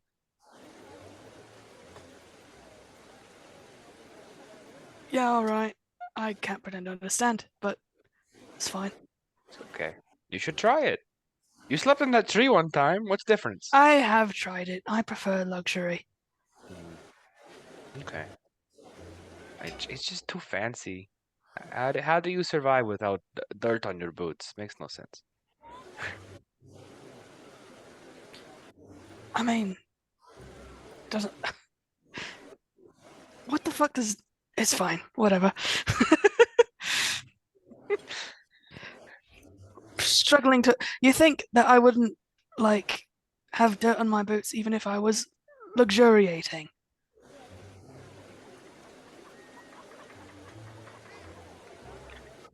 You have given me many things to consider. Waterbeds and luxurious dirt. Taking the totally wrong thing from what you said. Just keeps walking. Very good. Fucking weird. Dodrick walks after him. Incredible. Yeah, you guys would find perhaps the rest of the party waiting for you at the front gates. And you guys step out together as a party into Stilben. Or the exterior of Stilben anyway. And yeah, same as many of you have passed many times before, you see the stables that are awaiting you. Well, I'll walk Wander over. straight away up. Sure. Look for the guy in charge. Guy in charge. You wander over and you see, a number of hands, but you definitely see a little bit of a round-bellied individual. I'm just gonna roll for like their what kind of person you're meeting, because I like to roll based on the demographic of the place. is Dan here? Let's find Dan. I was thinking about Dan too. Bring us to Dan. He Hey, hates his Dan! job. He told me. Roxy! What? Yeah, you see this like big-bellied, sort of bald-headed, gray-bearded man with like what's he got? He's got like a leather apron and like muddy, shitty boots, but is, underneath that he is dressed in a little bit more finery than the other people here. And he is seemingly like sort of giving orders here and there, and maybe has a couple of tools in his apron for different activities around the stable. And as all of you sort of approach, like attention is brought your way, and he wanders on over and says, "Hello there, pleasure to meet travelers on the road. Were you hoping to purchase some nags, some steeds, some things to ride around on?" We were, and we heard that this Oh, was absolutely the place to come to. We met a young man by the name of Dan, Dan. and he said that bar none, this was the location to come to. Dan was Oh. fantastic. I saw he saved my life and told me to buy a horse.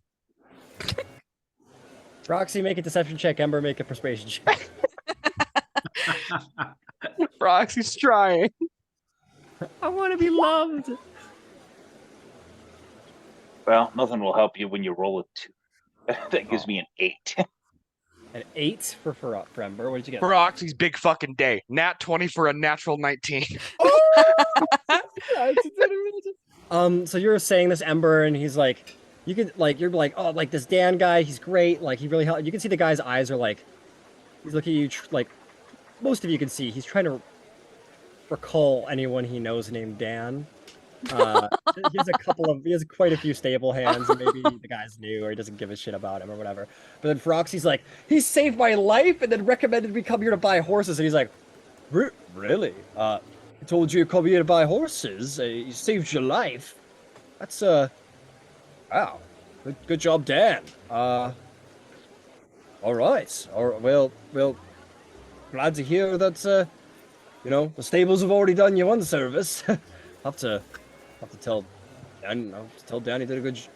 I don't know. Good job, Dan. I guess that's all I got to say to that. Dan is my best. He's going to be my best friend for the rest of my life. Wow, Dan's a pretty impressive person. He sort of scratches his head. Roxy's sweating. The guy sort of scratching his head about Dan, and he goes, "Anyway, well, glad that he sent you our way. We can save your life twice if you have the right steed at your side when bandits come rolling through or the Ravagers attack. You never know. Please come on. Let's take a look at some steeds. I don't know if the internet's got it. Yep, it does. A random horse generator. Oh fuck, I've got to pay for it. Never mind. Pay for the horse generator for this one-off thing. No. Do it. I want a random horse. I want a random fucking horse. It's not going to be truly random unless we have the random horse generator, Ryan. Don't worry, I will make it random. There, I found it. Okay, I've got one. It's not necessarily D&D based, but it doesn't care. Okay, so he says, all right, so tell me what you're looking for. Are you looking for like a horse and carriage situation, a horse and cart situation, horse for each? What are you all in the market for? My own horse. Got your own horse, or is that the group consensus generally? Yes, So, yeah. Personal horses. All right. Well, let me take you through some selections here. Well, if you're gonna have a horse, you're gonna need a bit and bridle, right? That's just simple, in order to steer the damn horse. You need a saddle. You're gonna need a saddle to ride the horse. It depends on you how expensive a saddle you want.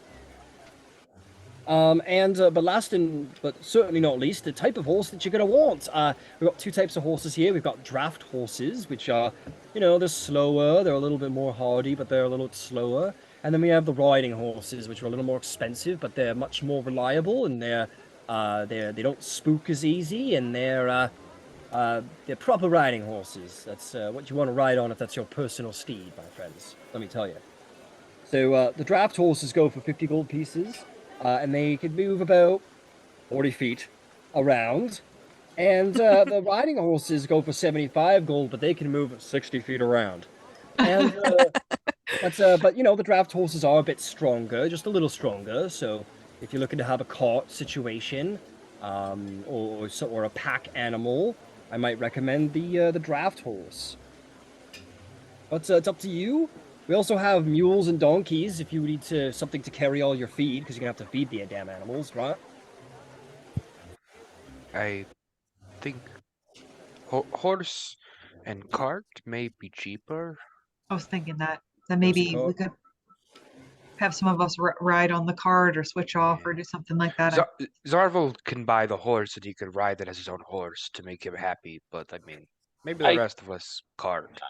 I don't think a cart's gonna get it. The first half of this trip is through a swamp. It is through a swamp. This is correct. Oh yeah, if you're going through a swamp, I don't think the cart's going to work, I'm afraid. It's definitely like a road or flat plain situation. All right. sorry to disappoint there, my friend. No, it's it's Um, understandable. But here, let me talk you through it. So here, so let me tell you the price of a draft horse, fully saddled and fully bit and bridled. So you would want, and if you're riding it as a personal steed, you're going to need at least a riding saddle. So that makes the equipment 12 gold, and then the horse is 50 gold. So that's 62 gold for a draft horse, a saddle, and a bit and bridle. If you want the riding horse, which is a little bit faster, that's going to be an extra 25 gold on top of that. That makes it 87 gold. So each of you would put up 87 gold if you wanted a riding horse with a saddle, a bit and bridle. Everything after that is accessory. Would we know what the size of the draft horse if more than one of us could ride? Yeah, more than one of you could ride a draft horse. Definitely two of you could pair up for a draft horse. They're stronger than the riding That's what I horse. thought. They're just Yeah. slower. They're slower, and I'm gonna double check here, but they might actually be a little more susceptible to hurt. But I don't want to too soon. Oops. Hang on. Half a second, guys. Half a second. Riding horse and draft horse.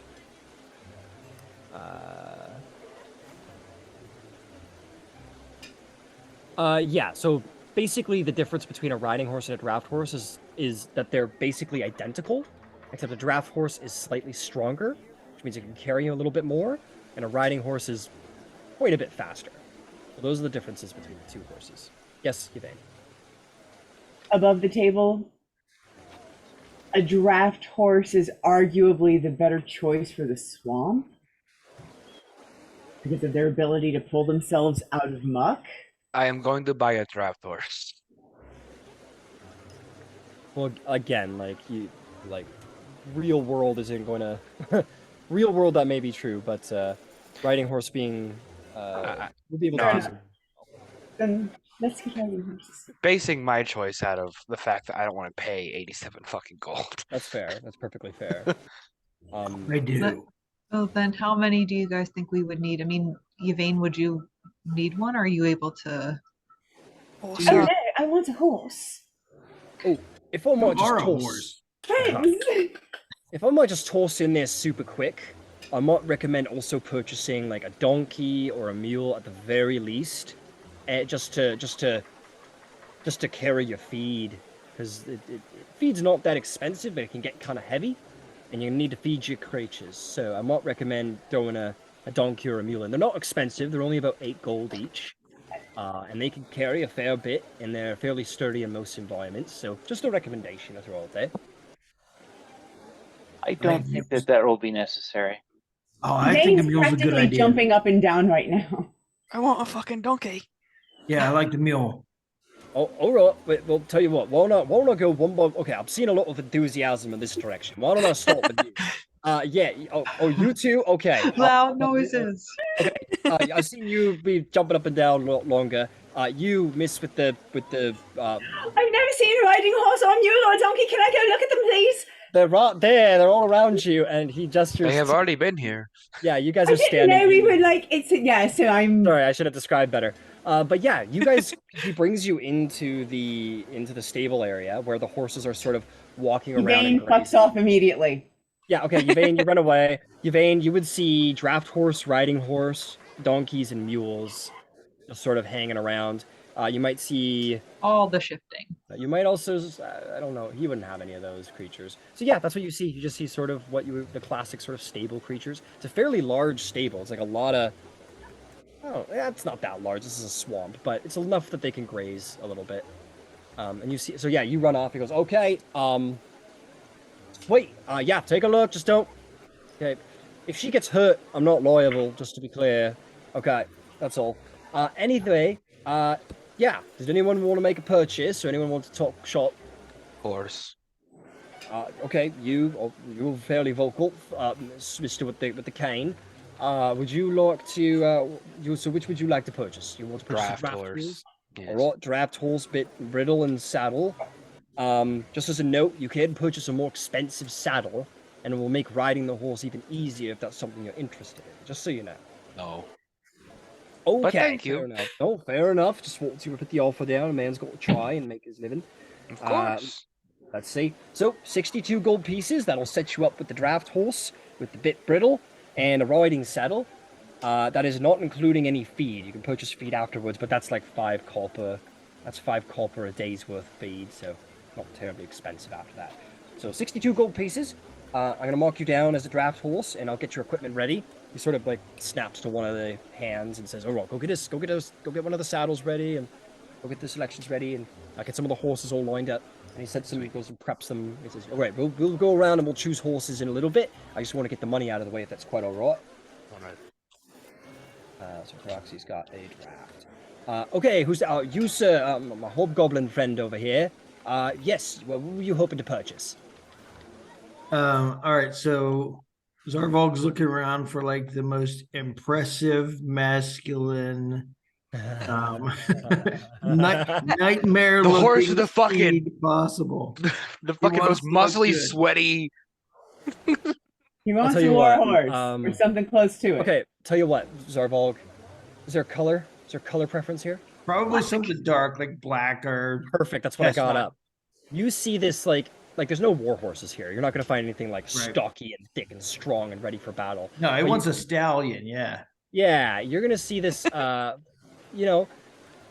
pretty big, just black roan horse.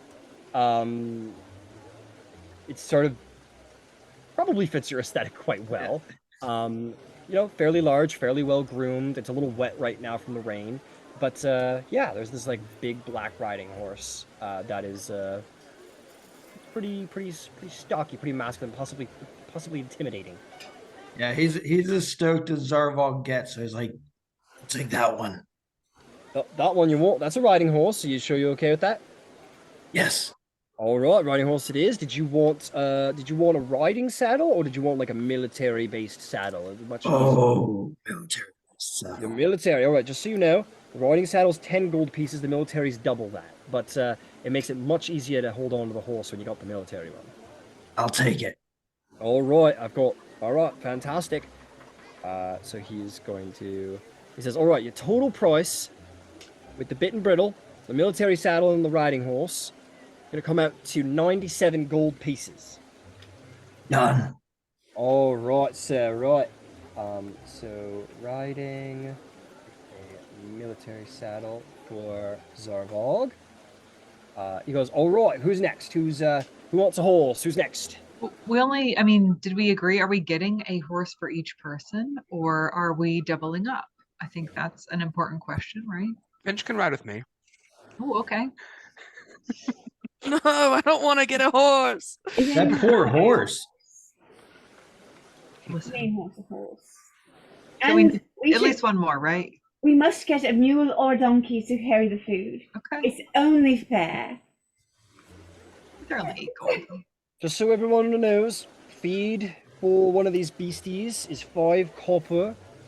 For a day's worth of feed for one of these beasts, it costs 5 copper and weighs about 10 pounds. Yep, they're hungry beasts. So, would you be able to figure out how much feed we'd all need to get us to where we're going? I should have an idea from looking at the map, right? Yeah, let me get you. 335.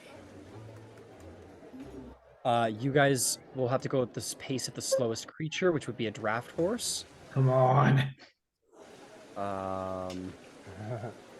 It's still Which 40. means your travel pace becomes 30 miles at base a day.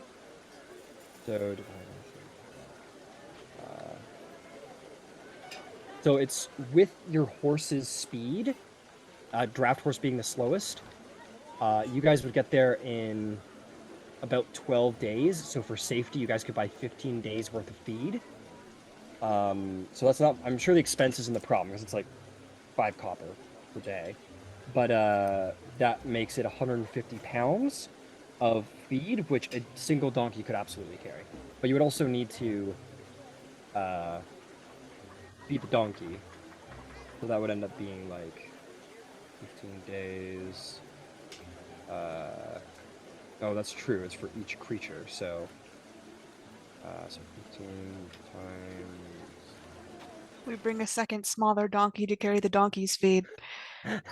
We could also Um, purchase saddlebags. So how many horses we got? We got 1, 2, then we've got the donkey, and then at least one more. I think so. I think logically we're at 3 horses that we kind of said if we doubled up, plus a donkey or a mule. Doubling up is a really bad idea. If something happens to one of them, we're all on foot. It's true. He's right. If the horses get injured, that's putting twice the load on an injured animal. That's fine. I think we just need to take that into consideration then when it comes to the number of horses we need to feed, right? So what I consider, as it seems to be you're purchasing, might I consider purchasing 2 more horses if you're being to double up, and that's one person who doesn't have to double up. That still doesn't really add up mathematically, so I wasn't built with math in mind when I was raised. So anyway, I'm gonna stop talking. Okay. If we're But buying I failed. 6 horses and a donkey or 2 and feed and all of these things to go with it, that's a lot of product you're moving. Certainly you can do something for us. All right. Well, you know what? We'll make a persuasion check. Start the persuasion check. I want to choose a donkey. Dibs on choosing the donkey. I have already paid this man. This could have been Finch doing this. Oh, but it's not bad. It's not bad. It's a 15. 15. He says, okay, all right. You know what? You're right. I'll tell you what. Purchase your horses. Already made 2 fine deals off of the 2 of you. It sounds like you're going to purchase at least a few more horses, perhaps. We'll see how we're looking in the end, but I'll tell you what. I'll throw in 2 donkeys and their equipment in for free. This is the best day of my life. 2 donkeys and equipment.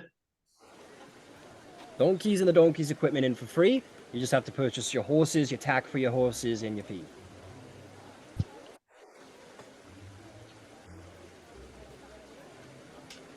Perfect. Sounds great. That Alright. sounds good. All right, so who else is getting a horse? Who's else getting a horse?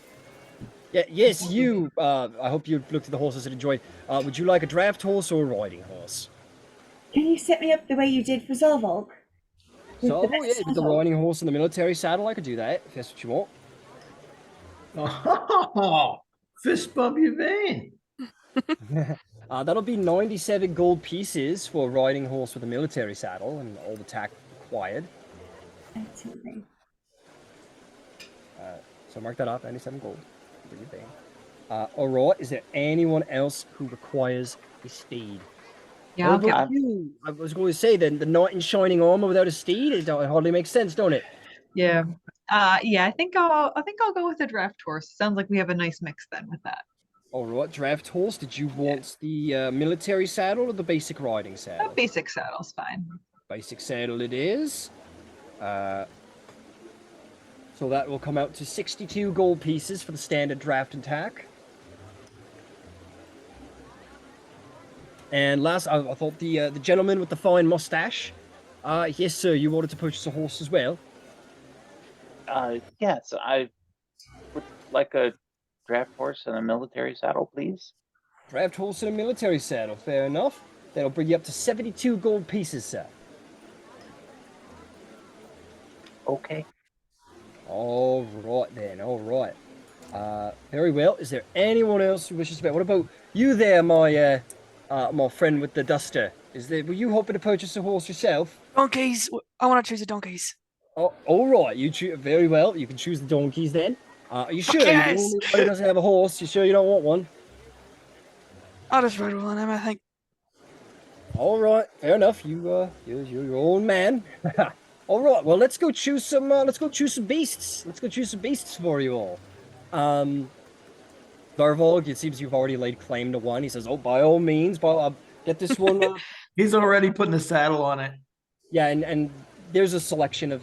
They only have so many military saddles, so they do. Because this isn't actually a military place, so they only had like 3. So they bring out. Actually, that worked out perfect. Okay, good.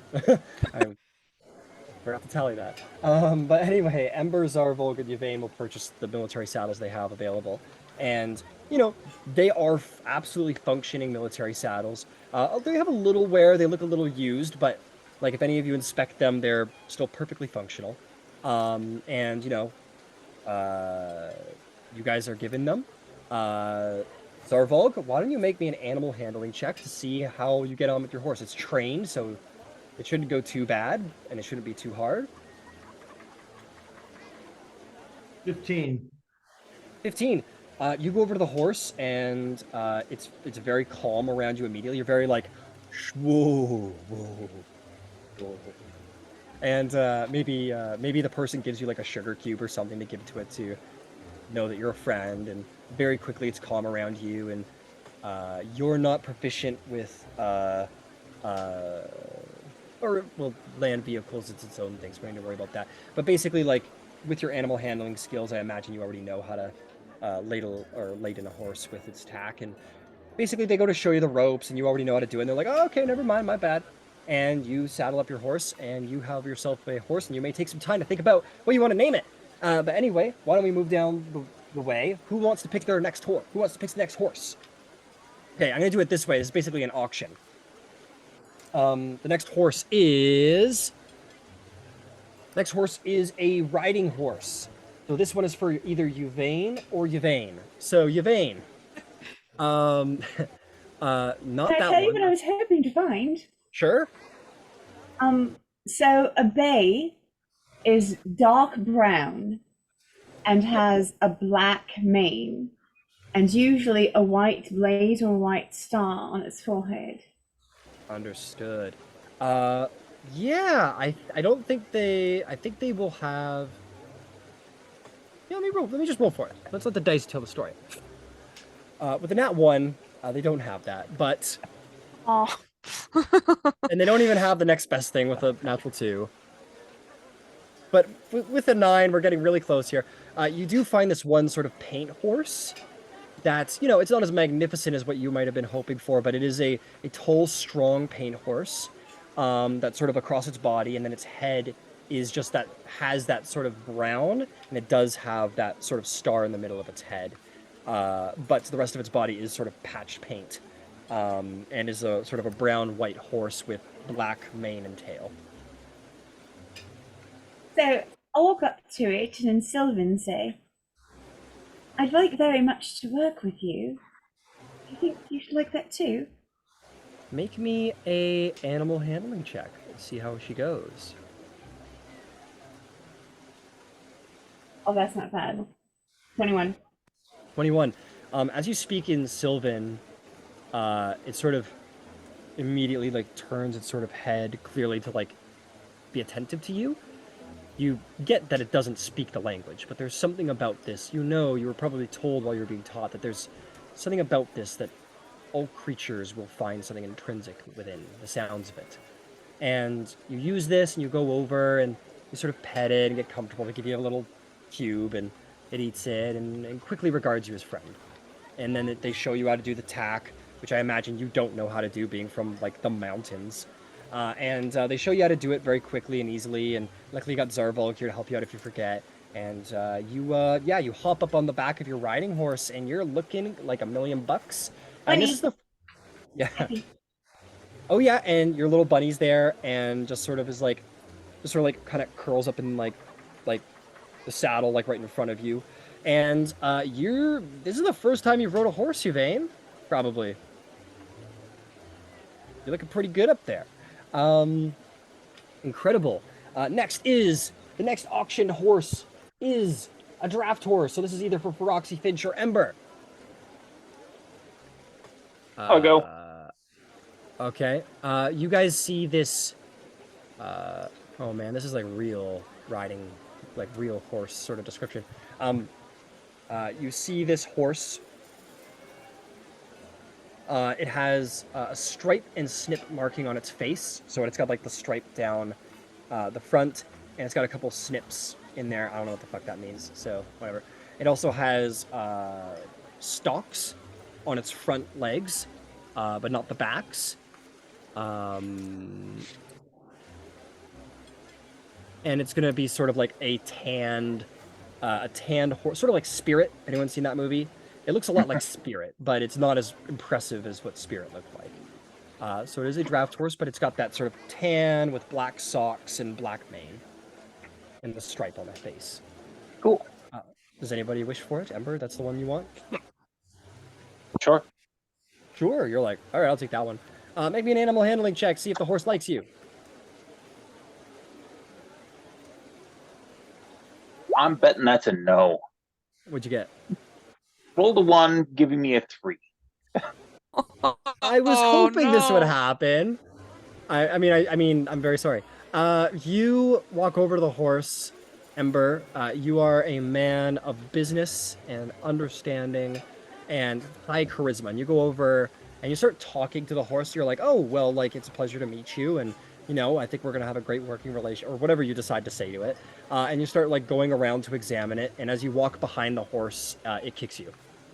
Oh, But Zarbo luckily, chuckles. but luckily, so it rolls a nat 1, so what I'm going to say happens to go with your nat 1, just to make this as horrible a situation as possible. You're going around behind, you're like, oh, like, you have a good, sort of, strong haunches, and it goes to kick you, and in that moment, you slip in the mud, which saves you, and the horse hoof goes over your head, and you into the mud, and the horse sort of, like, runs away. Maybe that one's for you, Finch. I don't think that was a good choice for me. Zarvo's gonna do a rare good deed and try to help. Okay, you're gonna go over and try and calm the horse down. Go ahead and make an animal handling check. DC's a little higher because it got spooked. But again, it's a draft horse after all. Oh, not good. 6. You go over and you're like, whoa, and the horse goes, and it tries to kick you. Well, more accurately, it tries to kick your horse, but it rolls a 9, and you quickly like get your horse out of the way, and you're fine.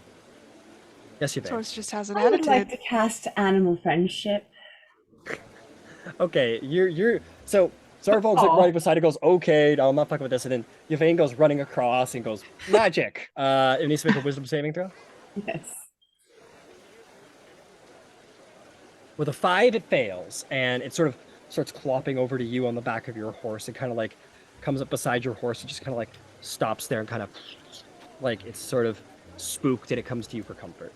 Yeah, we're going to talk, and I'm going to talk to him in Sylvan and say, hey, buddy, listen, I know there's all kinds of things going on, but we're going to get on just fine. And the Pushes man it that was down down your chest. there, he's really quite nice. I think you'll like him if you just give him a chance. And I shouldn't tell you this, but he's a marvelous cook. Oh, she just is babbling in Sylvan.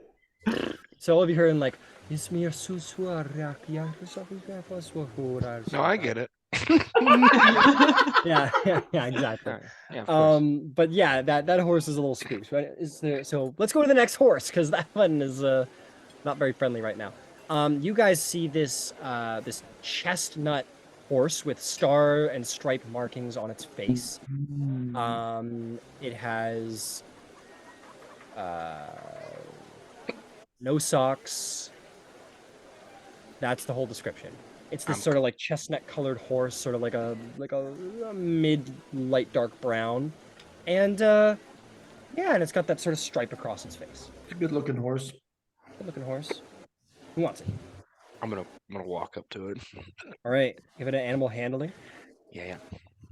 I am gonna say, Feroxi, I want you to. I don't know if I want to do this to you. I want to say roll at disadvantage because of what you are. A mess. Okay. Hurtful, but all right. I think you know what I mean. You're sort of. Yeah. Whatever the DM wants. You smell like animals. Yeah. Okay, I'll take this. That's a dirty 20. Dirty 20 on a disadvantage. I rolled a Very 19 and a 17. Very nice. I had a Feroxi's feeling it was been going to be taking- fun in the end. You're having a good day. So you go over to it and you see the horse sort of begin to sort of moving, shying away from you like you're a predator. Yeah. But you kind of sort of maybe follow Yvain's lead and maybe say a couple Sylvan words and just kind of go Yeah. over calmly, maybe not look it in the eye until you make contact. And you make friends with it very quickly, and it realizes that you're not as dangerous as it initially thought. And you saddle it up, you're shown how to do it, and you hop on its back, and you've made a friend.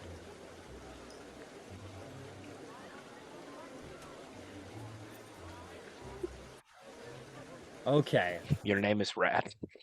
Oh man. Amazing. You guys, the next horse you see is this buckskin mare with a star on its face. It's got socks. It's got white socks on all of its legs except for the back right one. That's my horse description. I hope you like it. Who else needs one besides me? Is that you, Finch? Yeah. All right, you go over to make me an animal handling. 16. 16. Yeah, you make friends with it. You know, you feed it a little cube. You saddle it up. I imagine from your background, you would know how to do this. And yeah, you Sure saddle it hope. up on its back, and you're happy and good to go. Last but not least, Ember, do you wish to try and make friends with the previous horse that Yvain is like stroking across her saddle? Yeah, let's give it a go. Right, go ahead and make me another animal handling check. DC is no, it doesn't. Can I Yvain's give the calmed it help down a little bit. action? Sure, I'll let you give it the help action. Go ahead and take help action, Ember. Roll at advantage.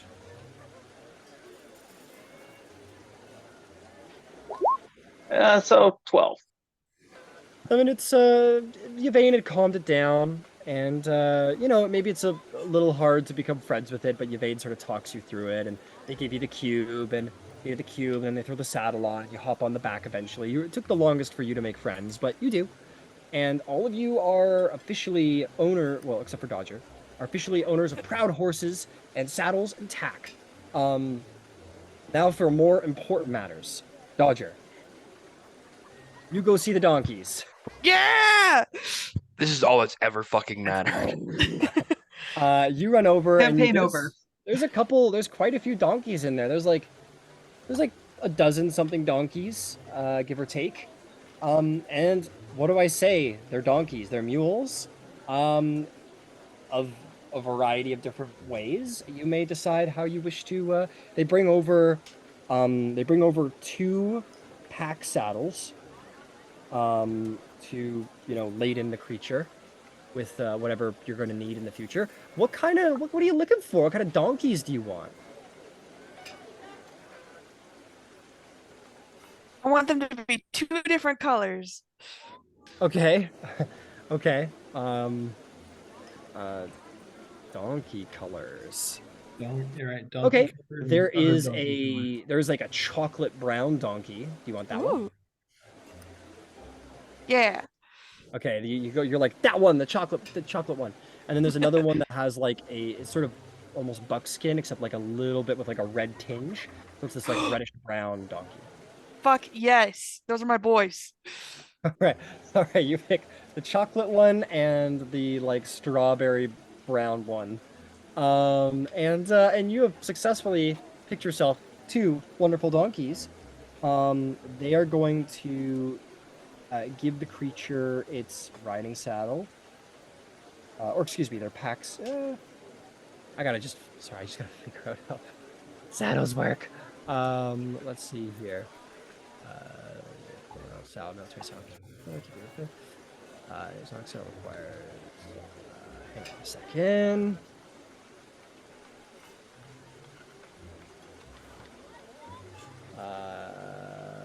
Pack saddle holds gear and supplies, but not riders. So it holds much gear as the mount can carry. Fantastic. So they bring over these. So here's what I'm gonna say. Everybody, go to your extras tab. Go to pet, and add the type of horse you have purchased. Will I add the donkeys? But yes, and you, Dodger, add to your inventory 2 donkeys. You may Yeah. all name your creatures. And also keep track of your saddles. Zarval, Yvain, and Ember, with your military saddles, you will have advantage on all checks to remain mounted. You can add these to your inventory if you wish, the different saddles, just so you know. Riding saddles, military saddles. Yep, you have those. Dodger, also take note that both of your donkeys have pack saddles, which means that they can carry as much weight as they are capable of in equipment and whatever else. Okay. So that is that. The last thing that needs to be established is the feed. So I had recommended 15 days just in case.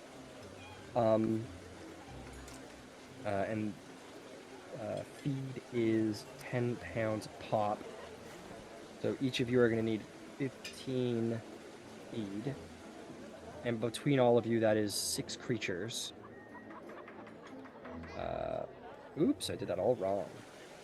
10 times 15 times 6. Do the horses get a benefit if Ember makes them snackies? They would get them the snack benefit that Ember's usual snacks incur, like temporary hit points, I believe. So 10 times 15, that's 150 pounds. So yeah, each of your creatures is going to need 150 pounds worth of feed. And there are 6 creatures. So that's 900 pounds of weight. Oh shit. I don't think that's enough. What's 100? Okay, they're gonna give you 3 donkeys to make my life easier. The last one they give you is this like albino donkey, Dodger. Oh my god. He's got a whole, he's got a whole farm. He's got a small following of donkeys.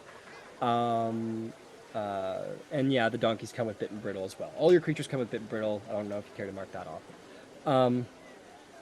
All right, so at the end of the day, that is going to be 1,050 pounds between all your donkeys. So 1,050 divided by 10. So that is 105 days worth of feed, which will go late into your donkey's Dodger. So if you want to add those to your inventory, you can add pack saddles to your inventory list, add 3 of them, and, you know, if you guys care to keep track of it, or if you just want to keep track of days, it's up to all of you guys how you want to keep track of it. But what is also worth noting is you guys owe these guys 525 copper pieces. So that levels out to 5 gold, 2 silver, 5 copper. I've got 250 copper that I'll throw in if someone wants to do the rest. Jeez. Okay, subtract God. that. Now you guys owe 2 gold, 7 silver, 5 copper. I just give 3 gold. Okay, you give a little tippy tip. Fantastic. And with that, we have figured it out. You guys have beasts and creatures. Woohoo! Yeah. And if you guys wanted to purchase any other gear, like I can't think of anything extra that you would want to put on this because you guys don't want cards. A lance. You can purchase a lance from a shop, like a blacksmith. Yeah, you just hold that. The last thing the guy would offer is say, so, last thing I could offer is saddlebags, if you guys want saddlebags for your horses. But, How much are they? they're 4 gold a pop, Yeah. 8 pounds. To help that you can carry gear on your horse. Yeah, all right. Go ahead and add saddlebags to your inventory for 4 gold. And you can start storing gear in there until its weight capacity is reached. Keep in mind, like, yeah, you can't access that unless you're near your horse, of course. That goes for anybody. If anybody wants saddlebags, that's 4 gold pieces for saddlebags to have stuff stored on your horse. And with that, you have your beasts. He says, all right, pleasure doing business with you. I'm gonna go have a conversation with Dan. He really came through there. I'm pretty Yes, sure. Dan Got is it, fantastic. Dan's the man. Dan sure does sound like the man. He saving lives and stuff. I never thought. Well, it's his day off today, but talk to him tomorrow. Oh, goodness. Anyway, I hope you're happy. Good luck on all your travels. come back if you need any more horses, or if you ever want to sell horses, or if you need any other gear, or whatever you might need. Feel free to come back. Thank you for your business. Zarvo wants to do a lot of trotting around. Yep, you guys do maybe you guys do like 10 minutes of trotting around in the stables until they're like, okay, you gotta go now. Like, take your horses and fuck off. I just spend it sitting with the 3 donkeys, talking to them. Make an animal handling check to see how well you get along with your fleet of donkeys. My fleet of donkeys. Your gaggle of donkeys. My murder of donkeys. Oh my god, that's a nat 20. Now I need to look and see what that's called. What is it? Dodger the Donkey Lord has arrived. Yeah, My army Dodger took a has just level in begun. Shepherd Druid now. It was really weird. Why did the plot of the movie change in the middle? I know these aren't the right colors, but I feel like I must. I'm gonna post pictures of the donkeys. They're called a drove. A drove of donkeys. Drove of donkeys. Dodger the Drove Donkey Lord. No, it's Dodger the Drover. I was gonna say the Drove Lord, but it's all good.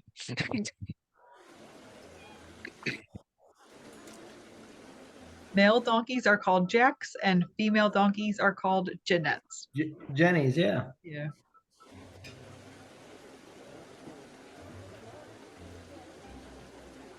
Learn something every day.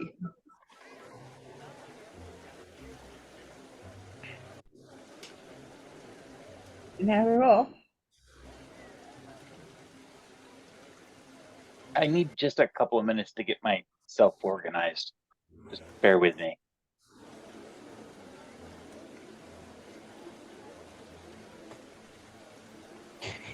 You mean I shouldn't just dash off into the forest and see what happens?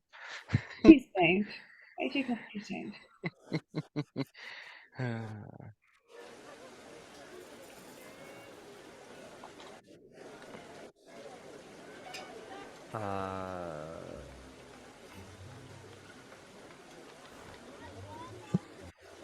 Sorry, guys. Just a quick message.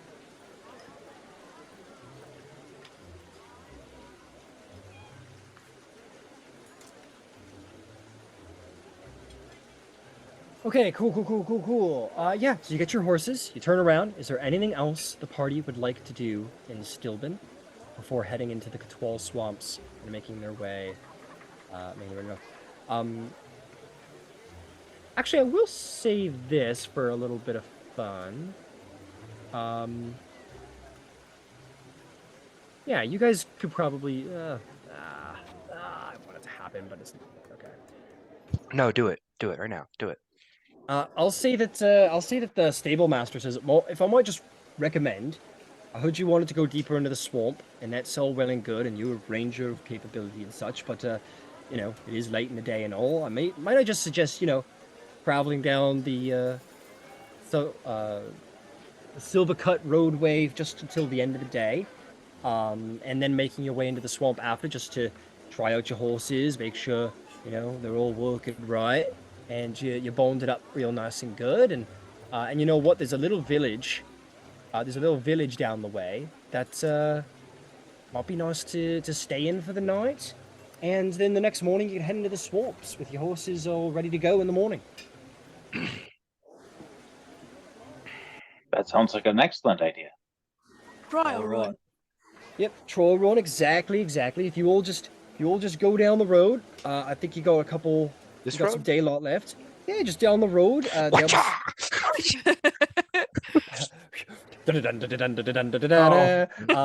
that go. Zarvol's definitely stretching some legs. Yeah, absolutely. You guys can go tearing down the Suncut roadway if that's what you want to do. And as a team, Dodger with the donkeys. Yep. Yeah, we didn't establish that he's riding with anyone, so he's walking behind with the I donkeys. think I go, and then I'm like, oh fuck, and I turn around really fast, and I go back and I just pick Dodger up and I put him on the horse. And the donkey's sort of like, do the like quick walk the donkeys do. And then they go running after us. You probably like tie them off to one of the horses. You're with me, fast man. This is fucking terrifying. But yeah, you probably tie the donkeys off to one of the to the draft horses because they go at the same speed. But my riding horses just go tearing down the road as fast as His one name can is Beaumont. go. Belmont. I love it. Beaumont. And yeah, you guys will tear down the road for a little while, and eventually you will cut. I believe, some of you in the prologue were staying there before arriving in Stilben. I think Ember, you were staying in the lovely, terrible village of Dunghill. And all of you ride down the road until you get to the village of Dunghill. Maybe do a little trotting around, and yeah, you ride up to the inn there, the sort of small shambled inn that lies there. You tie off your horses outside and head on inside, and this place is a pretty shitty place to be. So the inn stay for the night is gonna be a silver. Yeah. It's gonna be a silver for the night. So everybody mark off a silver. You get your horses, sort of tied off outside. You all head on inside as the sun goes down, and all of you will be able to find yourselves to a nice rest in the village of Dunghill as you prepare to make your way to the Patrol Swamp the next day. Making your purchases there. But before you get your long rest, in the middle of the night,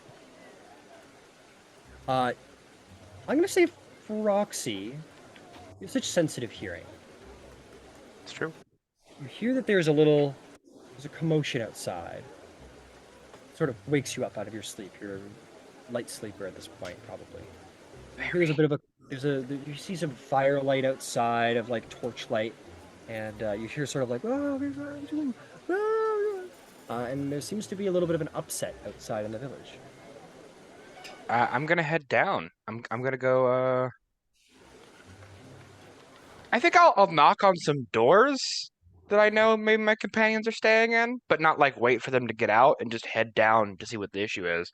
Yeah, so all of you are awoken, and all of you can go out, and all of you will quickly notice that there's disruption in the village. You say, you hear them all going, "Oh, they're back! They shamble! They're back! Oh no!" And as someone sees you, Feroxi, with your sort of weapons at your side and such, goes, They came. They took them. The villager comes up to you and yells this. Who came? Who was taken? There's been disappearances. There's been disappearances here in Dunghill for some time now, but and another one has been taken into the swamp. They say that the swamp comes alive and takes them when they stay out too late at night. And some of the villagers have been taken, but one tonight was taken as well, and another person's gone missing. And what are we going to do? Did we? All right. We sure hope someone will help us. Do you have any more details, exposition giver? And as this villager says, we don't know what's going on. All we know is that at night, sometimes the swamp grows its roots, and it comes into the village, and it snatches people out of their beds, and takes them into the swamp that way. Someone help us! That way. You said this way? Anybody! Oh! And he goes running around in a panic just like everybody else. And that is where we'll end the session with this intriguing piece of information and potential plots. Hell yeah. I love Mr. Exposition. Please, exposition giver was my father. Call me X. Call me X. Oh, that's funny. We chose some place to go, and we're still together. Yeah, we managed not to split up the party. We should get to know each other now. Like, Probably. Over. You I mean, keep not saying that Yvain is going to talk to Feroxi, and you just don't. Well, Really we hurting can my always end up feelings. doing other stuff, and we're never like together. Like, I don't want to go look for him and look.